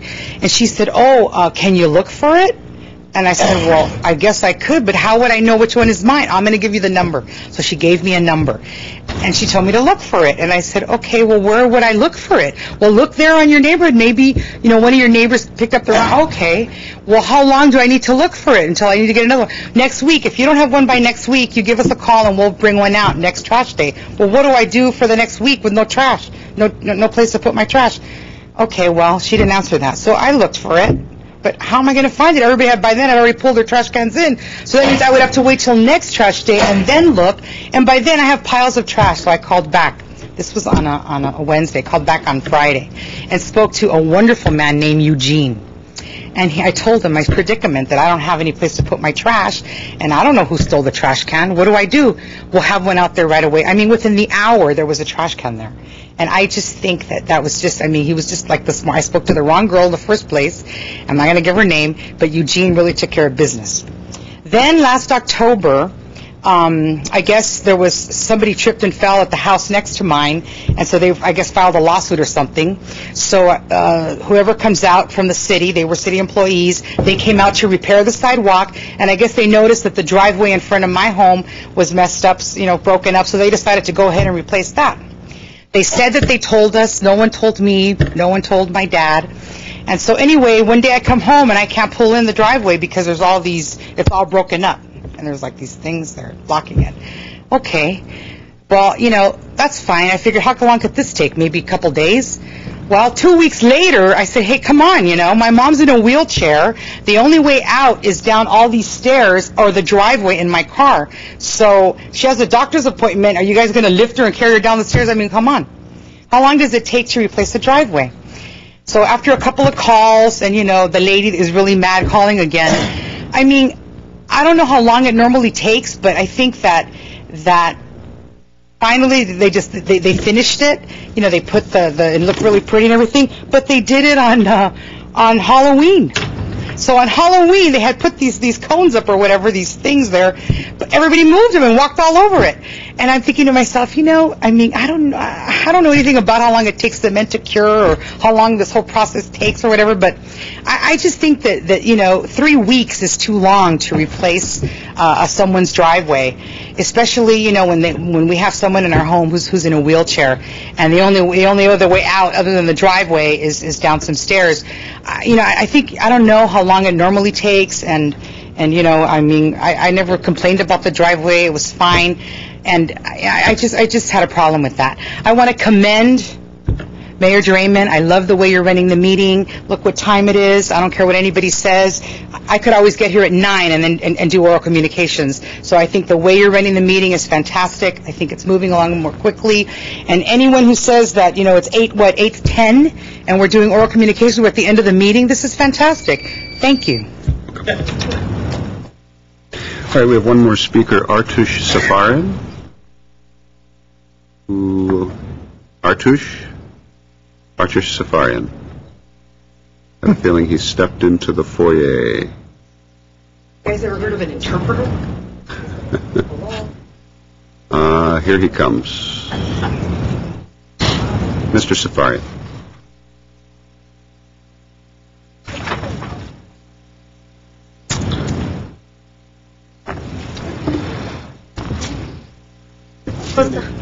Step to the podium, please. Good evening. Good evening. If you could state your name for the record and Safarian Artush. I am living in Glendale, 126 Sinclair Avenue. 91267. I don't speak very well. Tamar Timosian, again, translating. Բոլոր city council-երից բոլոր ժողովուրդը շնորհակալ են այն հարցում, որ քաղաքը լավ շքեղացնում եք եւ բոլորն էլ ուրախանում են։ Բայց all of the citizens in Glendale are very thankful for the city council and the council members and for the city of Glendale for the reconstructing and making Glendale so beautiful. Բայց ես 16 տարի այս քաղաքում ապրում եմ։ I've lived in this city for 16 years. Շատ բաներ ուշադրում եմ, դարձնում եմ, հետևում եմ ձեր հաղորդումներին, ամեն ինչին հետևում, բոլոր հարցերին նկատել եմ, որ դուք չկավոր մարդկանց ուշադրություն դարձրեք, բայց 5% եք դարձնում ուշադրություն դարձնում։ Գլենդերն ինչքան որ ես գիտեմ 230,000 բնակիչ կա, 230,000 բնակիչի մեջ ամենապակասը 40,000 չկավոր մարդիկ են, որ իրենց rent control չեն կարողանում տան։ Այդ հարցի մոտ դուք երբեք չեք ուզում մտածեք։ Եվ ես His issue again is rent control, that the city council isn't paying much attention towards rent control. Եվ պարոն Բաբ Հոսեփյանը եւ պարոն Նաջարյանը Mr. Երկար Yusefian ժամանակ and Mr. Najarian. երկար ժամանակ այս ճանաչում եմ, մոտքից էլ ճանաչում եմ, լավ անձնավորդ է, ուրախ ենք որ City Council He knows that they're very good people. Իբով դու քանի անգամ խոսացել եք, ասել եք որ ժողովուրդը թող 13,000, 14,000 ստորագրություն հավաքեք, վերեք, ներկայացրեք City-ում, մենք He said that Mr. Yusefian and Mr. Najarian have stated that once you collect 13,000 to 14,000 signatures, bring it to the council. City Council մենք տան government-ին, ուղարկեն government-ին, որ rent control-ը իջեցնեն, rent control. And we'll send it to the government, and this way the rent will be lowered. Միայն ասել եք, բայց մի օր ես չնկատեցի, որ գակ թիվում հայտարարեք, ասեք դեպ նշանակեք, օր նշանակեք, ամիս նշանակեք, ասեք հավաքեք այսինչ օրը ձեր citizen թուղթով, պասպորտով, ամեն հարմար դոկումենտներով հայերեն ասած, բան, երեկեզի ստորագրությունը ձեր տանք city-ն դուք այդ գործն արեք։ But they haven't stated a date for a day, a month, some time period for them to work and get these 13,000 signatures and turn it in. Իմ կարծիքով եթե City Council-ի ուզենակ rent control-ը իջեցնեք կամ մի ձևի անեք, կարող անեք ձեր ցերկը, դուք չեք ուզում անեք, պատճառը չգիտեմ ինչա։ In his opinion, he believes that the city council can lower the rent, but he just doesn't know what the reason is. He believes that it's in your hands. And that's it. Thank you. Okay. Thank you, Mr. Safarian. Okay, that will conclude oral communications. Mr. City Clerk, let me go to my colleagues for comments or answers to questions or what have you. Mr. Weaver. Appreciate to addressing the misinformation that Mr. Silverman has on Dreamier Roses. Back in September of 2005, I incorporated Dreamier Roses Incorporated through articles of incorporation through the state of California and obtained a charitable status with the state of California. That commenced a 2.5-year effort to get a nonprofit status from the IRS, which we received in January 2008. During the time period, during that odyssey, as people that have been on boards of directors know, the board can amend bylaws at any time. In 2006, the bylaws were amended to make some adjustments and corrections. Section 1.2.2 of the revised bylaws clearly indicate that the Dreamier Roses Incorporated will support the construction of the Glendale Rose Float, and that will be forevermore. As many of you know, I'm the crew chief on the Glendale Float working on it 14 years now. This will be the 15th. I have no intention of letting it go down the tubes, ever. This will be our 95th float. The IRS also made a mistake. We didn't realize they had done it. When we got the article, I don't know, I guess it was January, February, sometime in there, we started hearing that there was 2 Dreamier Roses, to which we laughed at. I got online and found out, yes, there was Dreamier Roses, Inc., a nonprofit 501c3. There was also Dreamier Roses, Inc., a not-for-profit 501c4. The IRS had taken the name of the Glendale Rose Float Association off and substituted the Dreamier Roses name in. We have notified the IRS a month or 2 ago, please correct your mistake. We did not do that. In addition, since 2005, every single dollar raised through Dreamier Roses belongs to the Glendale Rose Float Association. Since we didn't get our nonprofit status to January, every dollar raised as a Dreamier Roses committee belonged to the parent Glendale Rose Float Association. We have turned over every single dollar left in the account, zeroing it out, and given the checkbook of all the transactions to the Rose Float Association, and they are in the process of closing that account. Dreamy Rose's account has $0 in it. We do not have $100,000. All the monies are with the Rose Float Association, and that can be verified. We have opened up a new account for Dreamy Roses, Inc., and we're starting from scratch. I can't even print tickets. We have no money. So if we're to go on, sponsors are going to have to come forward and help us again. But in order to grow the organization, for years, the Rose Float Association, which I started serving on in the late 80s, had attempted to obtain a nonprofit status as a 501c3. It was tried many times. It could not succeed because its sole purpose was to provide support or offset the cost of this city on construction of the float. IRS would not grant it. What Dreamy Roses Inc. does is expand and say, yes, but if the Rose Float cannot support it or fund it, Dreamy Roses will. But if there's other monies left over, they will go to community organizations, community groups, to scholarships, whatever in the community, every single dollar. Nobody on Dreamy Roses committee has ever received a single dollar. Now that's in dispute, but that is the truth. And the facts will show that nobody has ever received a penny.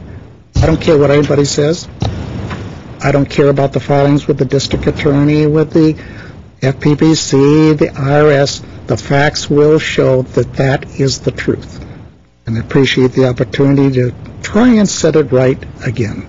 Thank you. Okay, thank you, Mr. Weaver. Anyone else with Mr. Yusefian? Thank you. Mr. Mayor, I have a couple of items. I'd like to start first with Envy Transportation. Looking at this document, I would like to have our city attorney look at the last page. I want to have you check to see if that information is accurate. I do not feel comfortable giving millions of dollars to a company that treats their workers in this fashion, if it's true. If it's true. We don't know. So I want you to check that, number one. Number two, the Coordinating Council passed a resolution. While I understand and respect the Coordinating Council, but I think in the process of passing a resolution, sometimes they have a habit of putting some misinformation in there. And the misinformation is the part that the City Council illegally adopted a zone change without notification. If I'm not mistaken, it took almost 11 years or 12 years to pass that zone change. There were many, many people who lived in the city, then they moved, and the zone change still hadn't passed because there were just meetings constantly. So, and even Mr. Najarian was on the committee when he was not a council member, and so was I when I was not a council member. So there was many, many notices given, and I was here when it passed. So I think that section of the resolution is inaccurate. I do understand the rest of the resolution. I think they have some issues. I think the project has some issues. Nevertheless, I think it behooved the Coordinating Council to do what they do best, which is to get their information accurately. That's the second one. The third one is the issue of rent control. The young lady has been here at least 4 times, and yes, I have talked in the Armenian television also. I've talked to people personally. What I have explained to them is what it takes to put something on the ballot. Okay? In order to put something on the ballot, you would need to get the signature of 15% of the eligible voters from the last election, which is about 13,700 and some odd number. But those signatures have to be gathered in a very specific way. The language of the petition has to be written and submitted to the city attorney. City attorney verifies and corrects that language to make sure that it's written appropriately, it's not misleading people, and so on and so forth. Then the petition is printed in a certain way. So it has the name, address, the signature placed on that. They also have, if I'm not mistaken, 120 days to collect those signatures and submit it to the city attorney.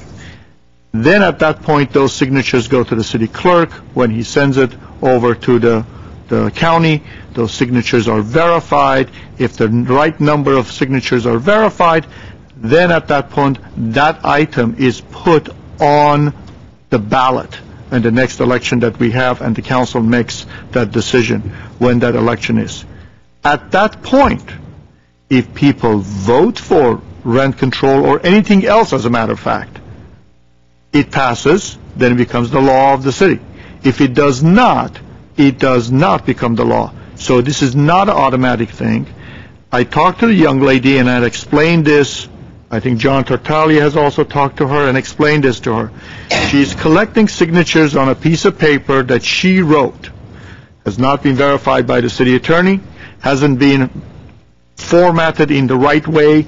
So unfortunately, many people are under assumption that if they sign this, this is going to happen. It's exercise in futility. I have told her several times. She continues to go on several televisions and tell this to people, and we end up having this in here. So that's why I wanted to do it again in here.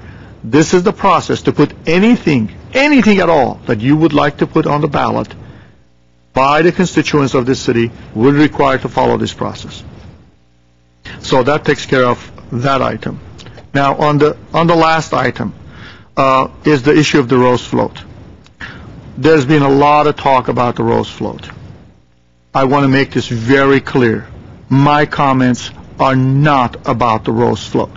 I think the Rose Float Association, which I belonged to at one time, is a very good organization, does a very good job. The float is a very good thing.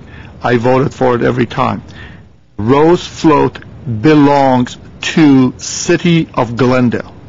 City of Glendale's Parks and Recreation gives out the contract, and they build the float for us. We pay the 90-some-odd thousand to the float builder.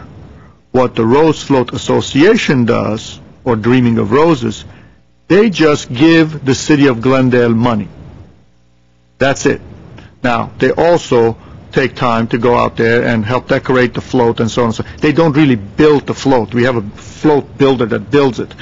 We decorate it. The problem is this, and I hope my colleague doesn't think this is more than what it is. Two questions.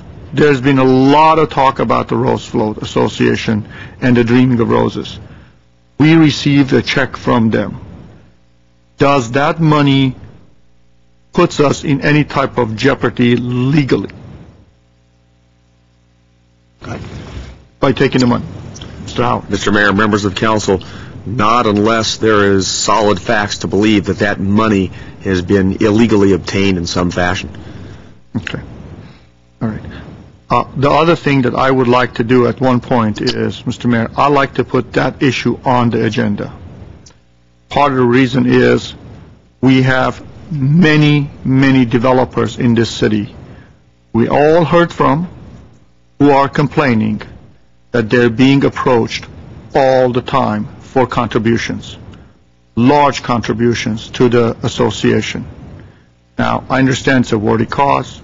I understand that developers who do business in this town, they need to be a part of this community. But their feeling is that if I don't contribute, my projects are going to be in jeopardy.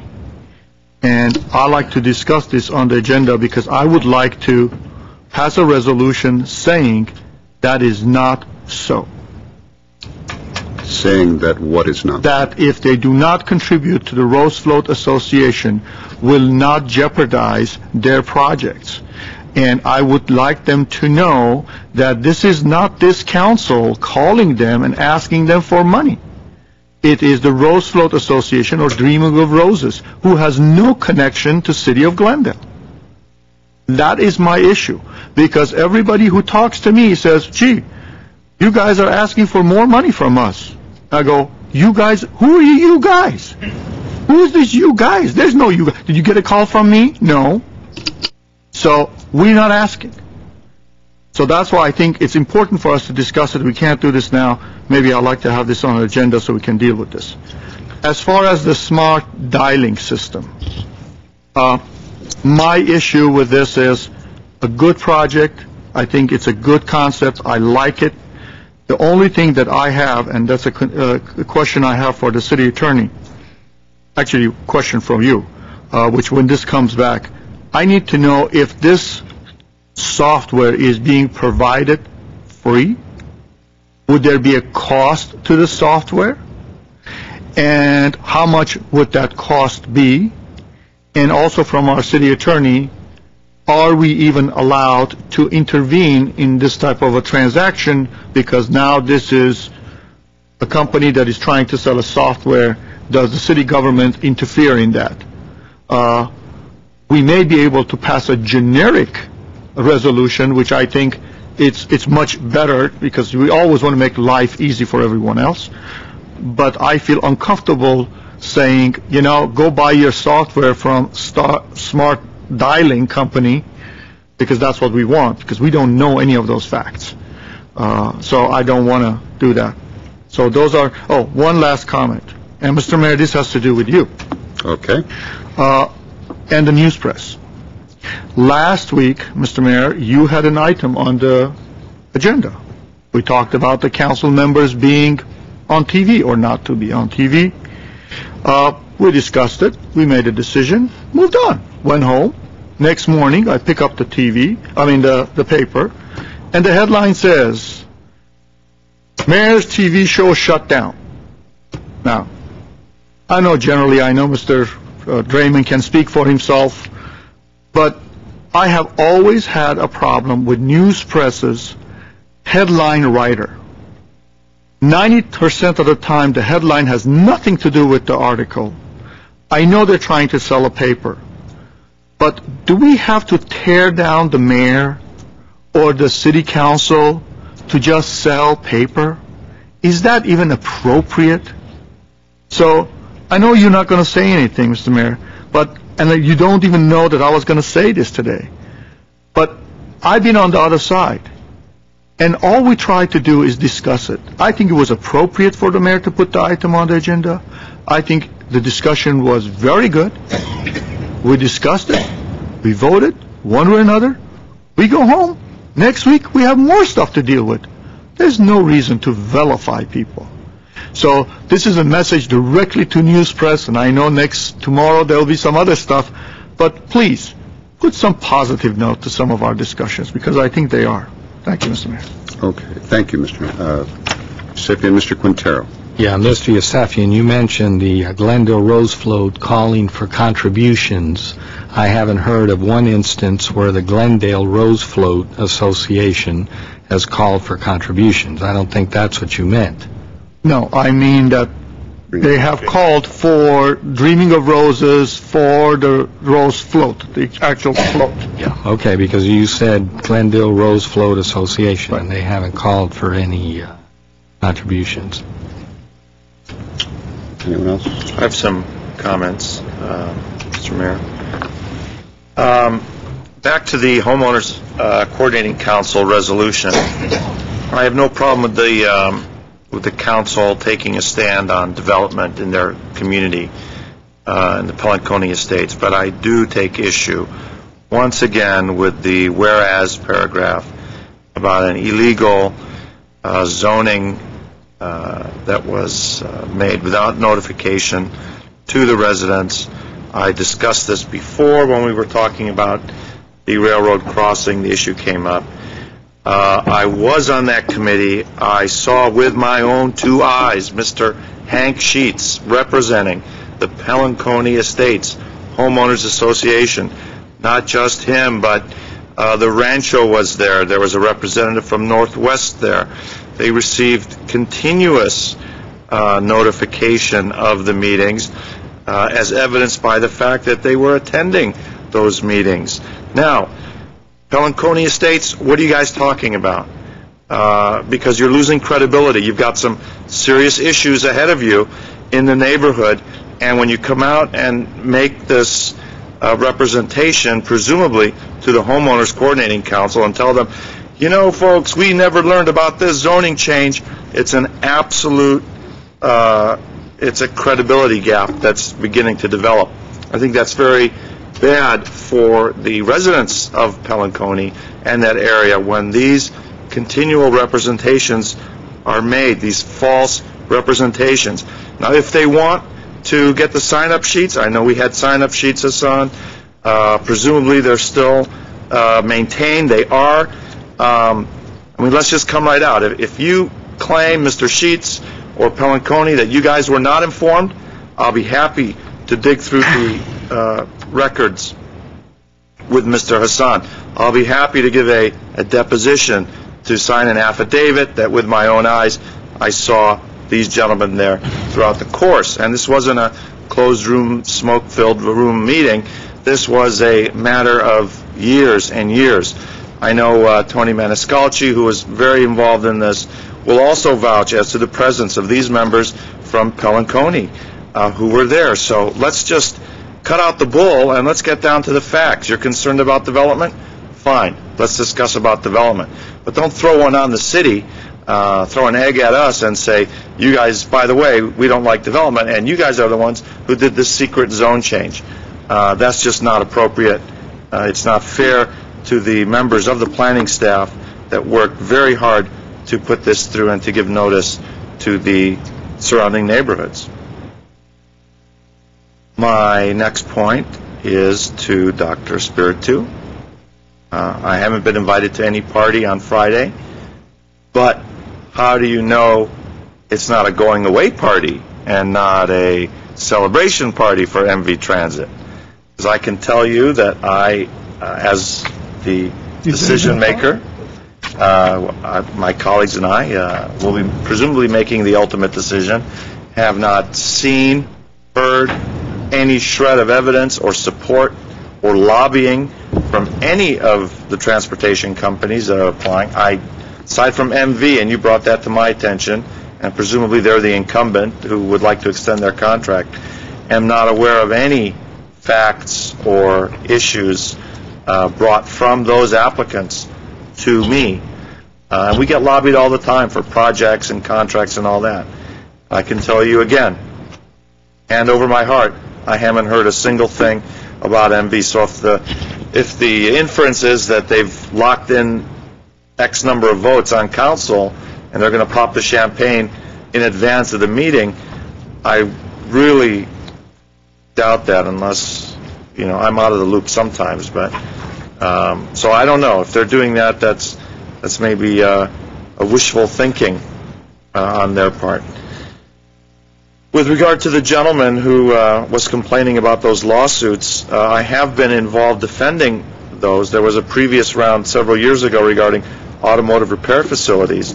Those attorneys got slapped so hard that their law licenses were removed from their possession. So I'm not sure if this is the same thing. That I guess the message is to anyone else out there who's in the same situation: do not pay the what was the term? The fire sale, or the I called it a quick strike letter. The quick strike. Do not pay the quick strike letter. Hire an attorney. Search the internet. There are groups of defendants that typically form in these and present a mutual defense. Once the judges get wind that this sort of thing is going on, they will do their best to manage it. In fact, the section of the Business and Professions Code, 17200, was tailored specifically. There was a proposition, was there not, that was tailored specifically against this type of shakedown. Was actually amended in the wake of the automotive repair shop cases that you're speaking of. Exactly. So don't fork over the money. Fight it out, and presumably justice will be had.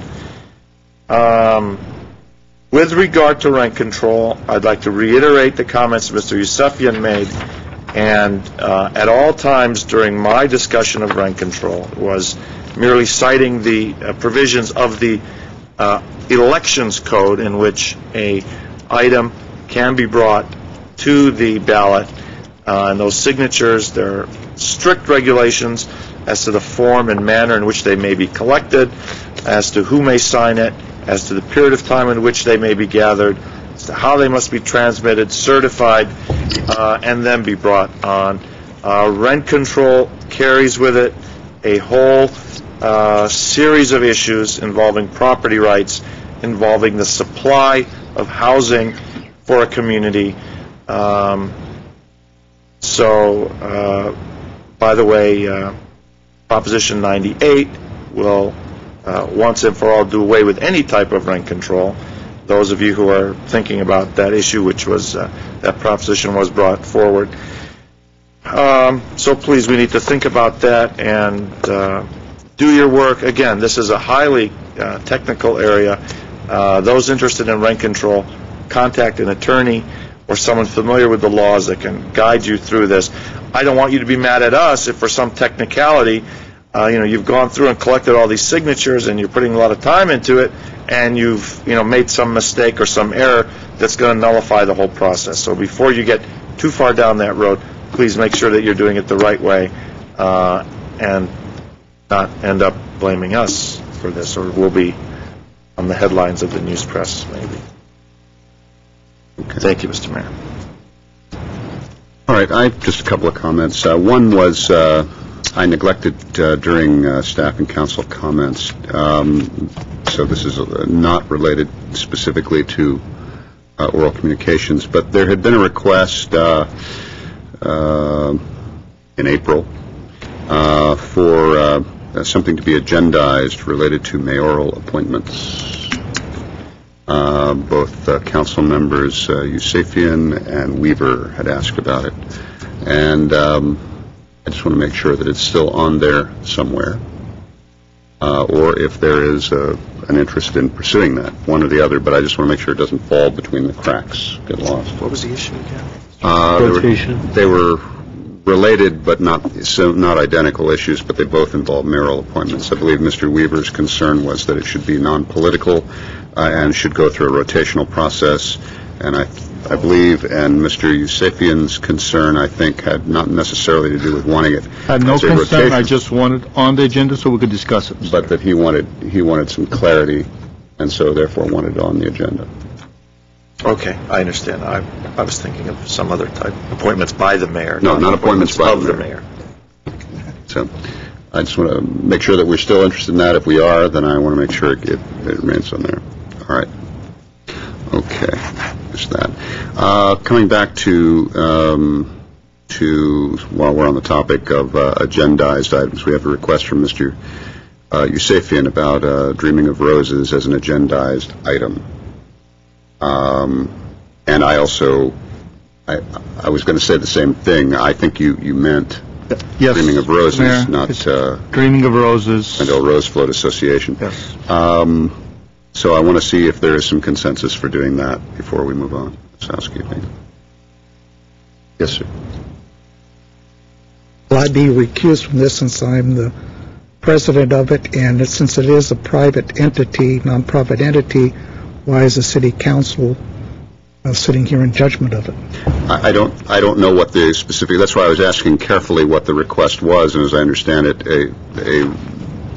ultimately it sounds like what Councilmember Yusefian is asking for is a sort of a certified statement in the form of resolution that whatever it is that Dreaming of Roses is doing is not a statement of this city council.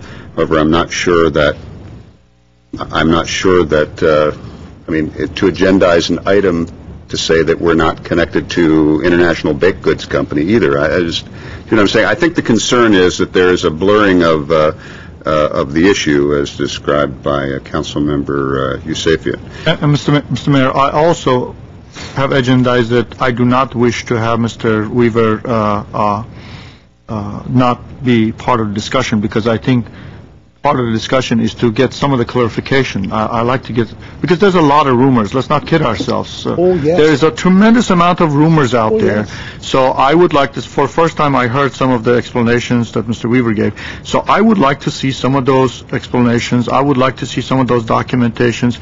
I would like to put this thing to bed because it is starting to hurt the Rose float itself.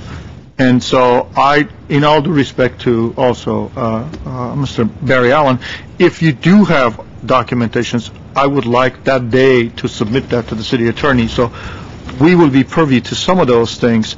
We got to put this thing to bed once and for all. Well, here's my concern, gentlemen, about this. Obviously, as the mayor, I'm going to, if you by consensus want to place this on the agenda, that is fine.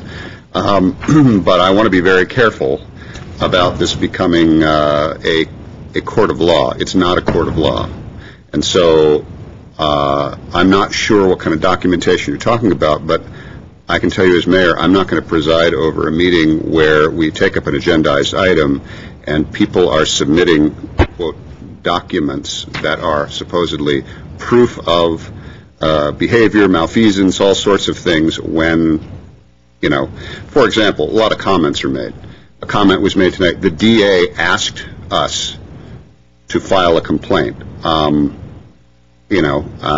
take that on its face. I doubt very seriously the DA picked up the phone, called Mr. Allen and said, hey, Barry, file a complaint. I think probably Mr. Allen contacted the DA and said, here's my point of view, and they said, well, file a complaint.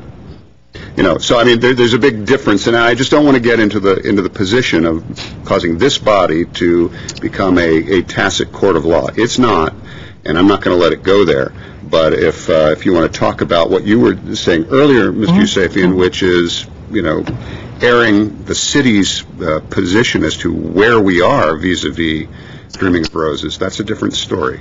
Mr. City Attorney? I'm actually was going to note that I'm comfortable in the latter part of what you were noting, that the city take a stand, should they desire to do so, on making sure there's a distinct separation between Dreaming of Roses, its fundraising efforts, and the city of Glendale as an entity. Getting into issues involving one's status with the IRS and the like really begins to blur the jurisdictional limits of the city council. It needs to affect city business. But Mr. Mayor, yes. Earlier on, when I asked the question, we're getting $45,000 from them. Are we in jeopardy? Do we put ourselves in jeopardy by taking money? And your answer was, if those funds have been gained inappropriately, as a receiver of the funds puts us in that position. I just want to cover our rear end as a city, so we don't have to have problems down the road. So those are the questions that I would like to have an opportunity to ask, so we can flush this out. So at least in my mind, I know, we don't have to worry about it.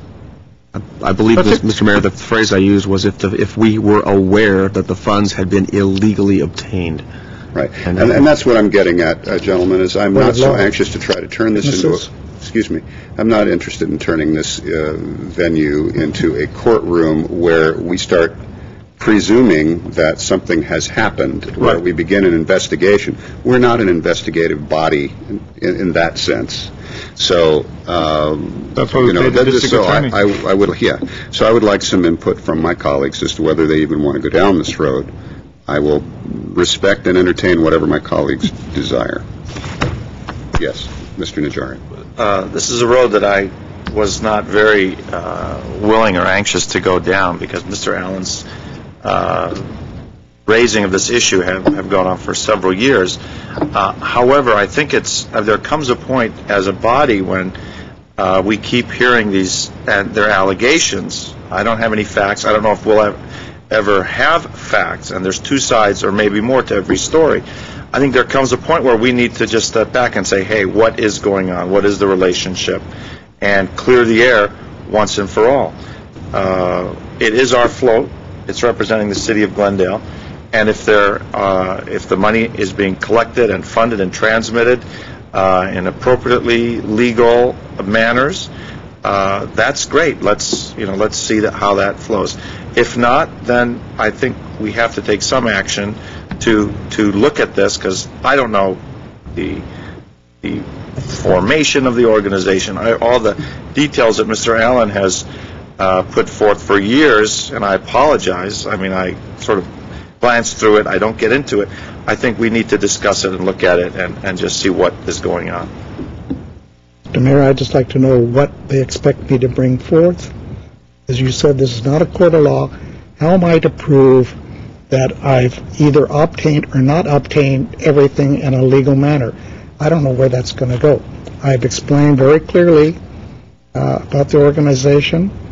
So I don't know what you expect from me. Well, and this is exactly the point. And I want to let me hear from Councilmember Quintero. Yeah. Well, I don't think we are here to ask Mr. Weaver how he obtained the money wrong or right or anything else. What I think is important is that a sitting council member has created a nonprofit. Nonprofits' books are normally open to the public, and so whatever that nonprofit has done for the past few years, I think it's important that the public know about it. Those monies eventually are transferred to a city-sponsored float, so I don't have any problems talking about it, and we're not here to prove or disprove what he's done or hasn't done, but I think we need to at least let the public have some general understanding of what's taking place.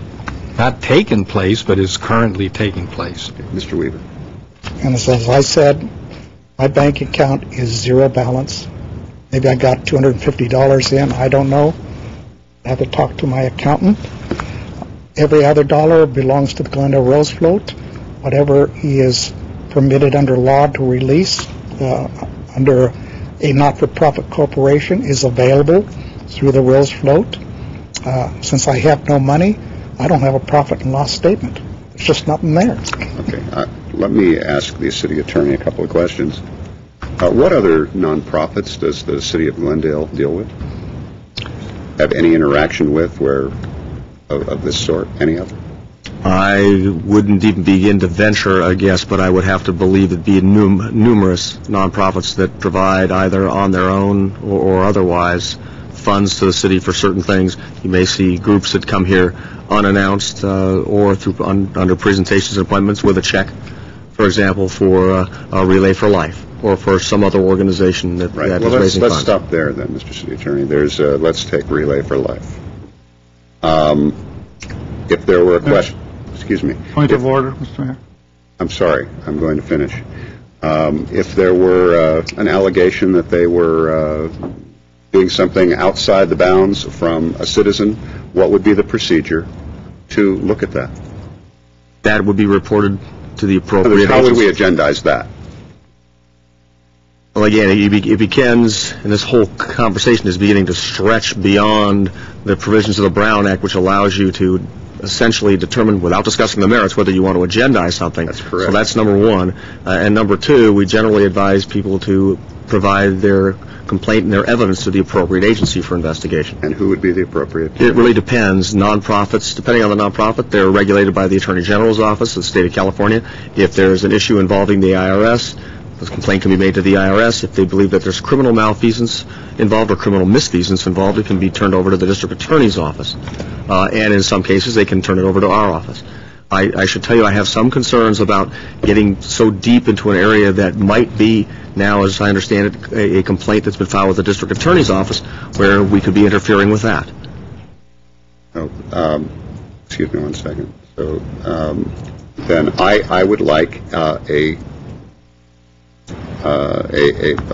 with your expertise, Mr. City Attorney, I'd like some guidance as to whether or not you believe this issue, based on what you've heard here tonight, because that's it. What you've heard here tonight is something that we should place on the agenda.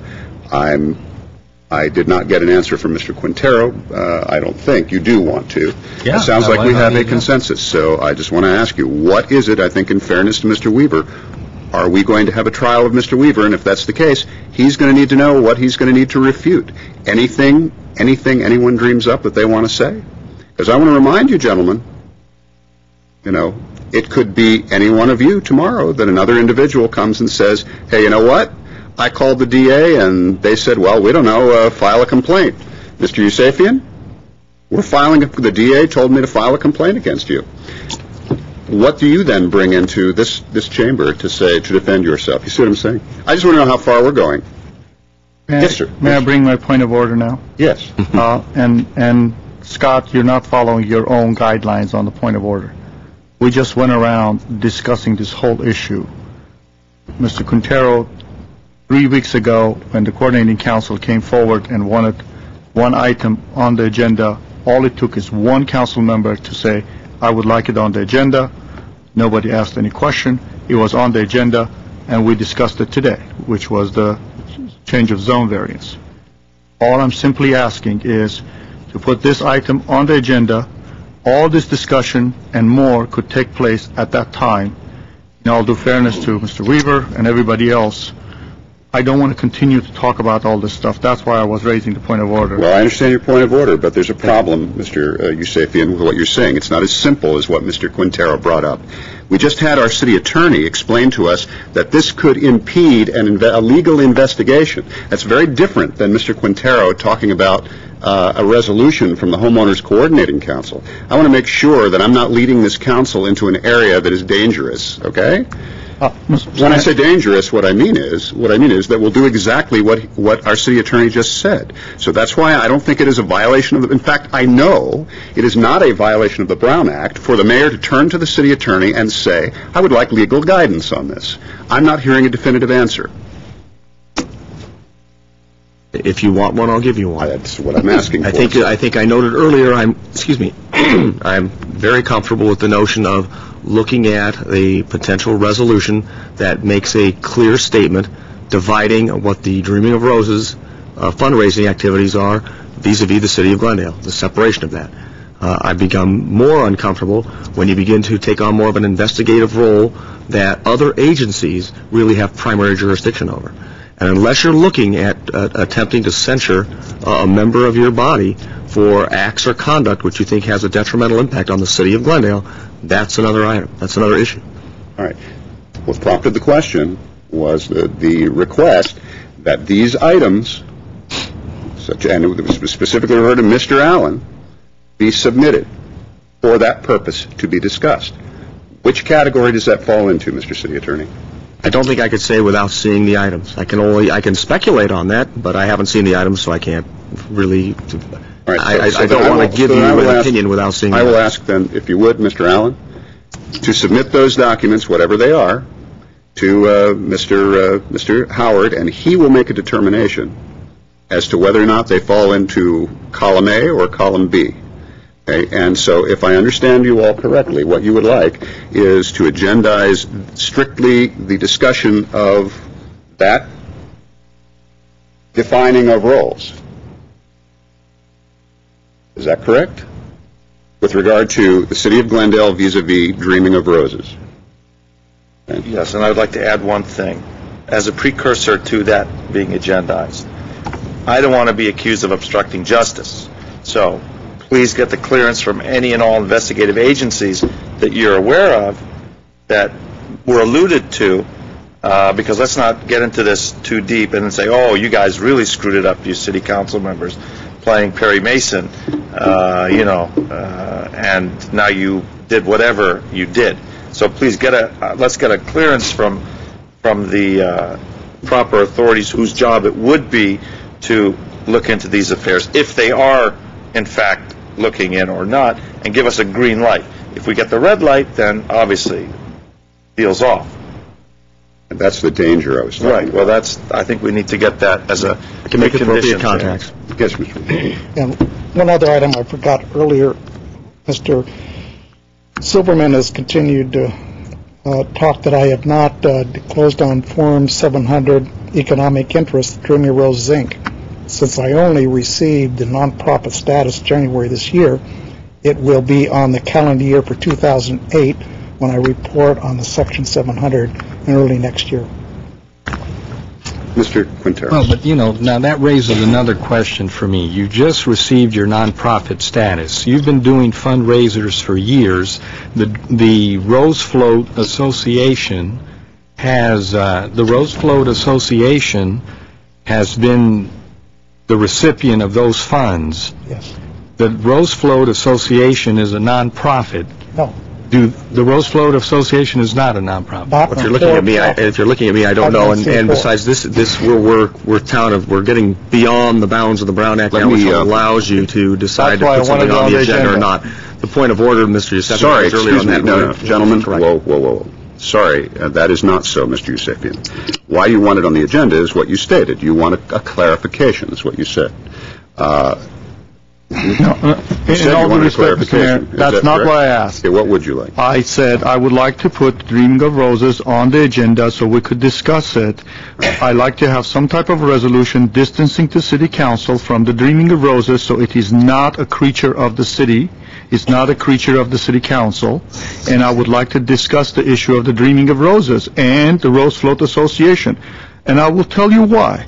The reason I did this and the reason I did not put all the caveats included is because when an issue of the Glendale Humane Society was put on the agenda, through the discussion and the witnesses that came in, we found out all the misgivings and the problems with that organization. So I do not want to limit that. Now, if Mr. Najarian has a point, if we're getting into an arena and if there is an active investigation and if we're going to ask certain questions or certain documents are going to be submitted, is going to create a problem for that investigative body, I can understand that. Then, hands off. But I think there needs to be some clarification. Even on this dais, some of us don't even know that the Rose Float Association is not a nonprofit. It is not for profit. So there's a difference. You know what it is, I know what it is, but majority of people don't know the difference. Those are some of the stuff that I would like to discuss so we get a clear. There are rumors that the Rose Float Association is going out of business. Okay. So all of that stuff, I want to know, is it true? Is it not true? There's rumors that Mr. Weaver wants to take over the Rose Float Association while the bylaw says all the money come to the city of Glendale in case the Rose Float Association is banned. Mr. Those are the things that I want to know. Mr. Yusefian, after all of that, what you came back to, though, is you wanted a clarification, and that's what I'm saying. That's fine. Yeah. And I'm perfectly willing to go there. I just want to make sure that in the process of this, we're not backing into some kind of a quasi-legal investigation. I will not preside over that. I'm sorry. I will not do that for the very reasons that the city attorney expressed, the very reasons I expressed, the very reasons that Mr. Najarian just reiterated. If indeed there are investigations going on out there, I'm not going to put us in the position of... And I agree with you. Okay. All right. I have one more thing to put on the agenda. Quite frankly, I would like to also talk about the Rose Float Association. Does this city have a need to continue a Rose Float Association? Our Parks and Recreation Department, this is their purview. So, I'd like to put that on the agenda too. Let's decide whether this is something that we want to continue to or this organization is something that we want to continue to work with or whatever. Okay. That's fine, too. So this is a larger issue, then. Do you want it as a separate issue or the same issue? No, I think it can be part of that. Okay. So do we excuse me one second. So then we have all of that then. We're going to agendize an item that brings clarification to this city's role and connection to Dreaming of Roses and how it operates, and in addition to that, the reasons for and our continuation with the Rose Float Association. Does that about cover all of it? Mr. Mayor, may I can answer all his questions, but I'll wait for that day. Yes, sir. In the late 1970s, the Glendale Rose Float Association was created by a number of members in the business community with the sole intent of raising money to pay back to the city for the cost the city encumbered in constructing a rose float. That's its sole purpose. It has absolutely no connection contractually or anything else with the city of Glendale. So there's no way that the city has, I'm pretty certain I'm right on this, has any authority to tell the rose float to disappear, unless the city wants to continue to pay the entire cost of the float. The other thing, the Glendale Humane Society was a part of the city of Glendale, administered by the police department, so we had a perfect right to look at the operation of the Humane Society at that time. Okay. Let me just add, the Parks and Recreation Department in the city of Glendale are perfectly capable of raising money for the rose float. All right. That's one of the things that Let's save the debate for that. We have, I think, a clear idea of what is agendized, or what will be agendized. Let's go forward and do that, and let's get an answer to it sooner rather than later, so that to the extent that these organizations are putting together funds, that we don't put that in jeopardy either. Okay?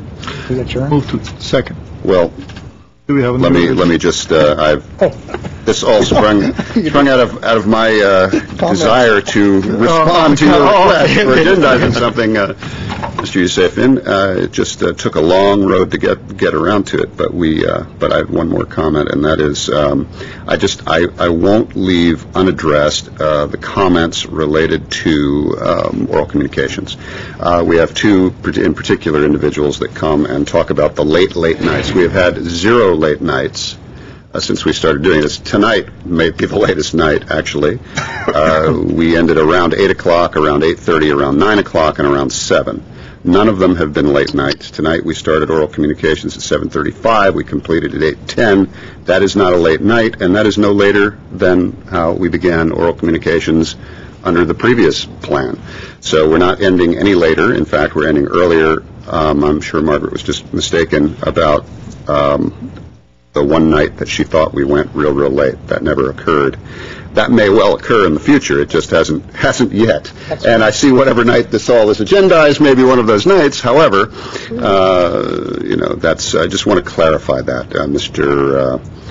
Milano has also made similar comments. People not coming because it's just late night. That hasn't occurred, and we have had no fewer speakers than we typically have when there isn't some major issue brewing in the city, which is about 7 or 8 to 9 a night. Okay, that was the end of my comment, and if we have a motion to adjourn and a second. Thank you.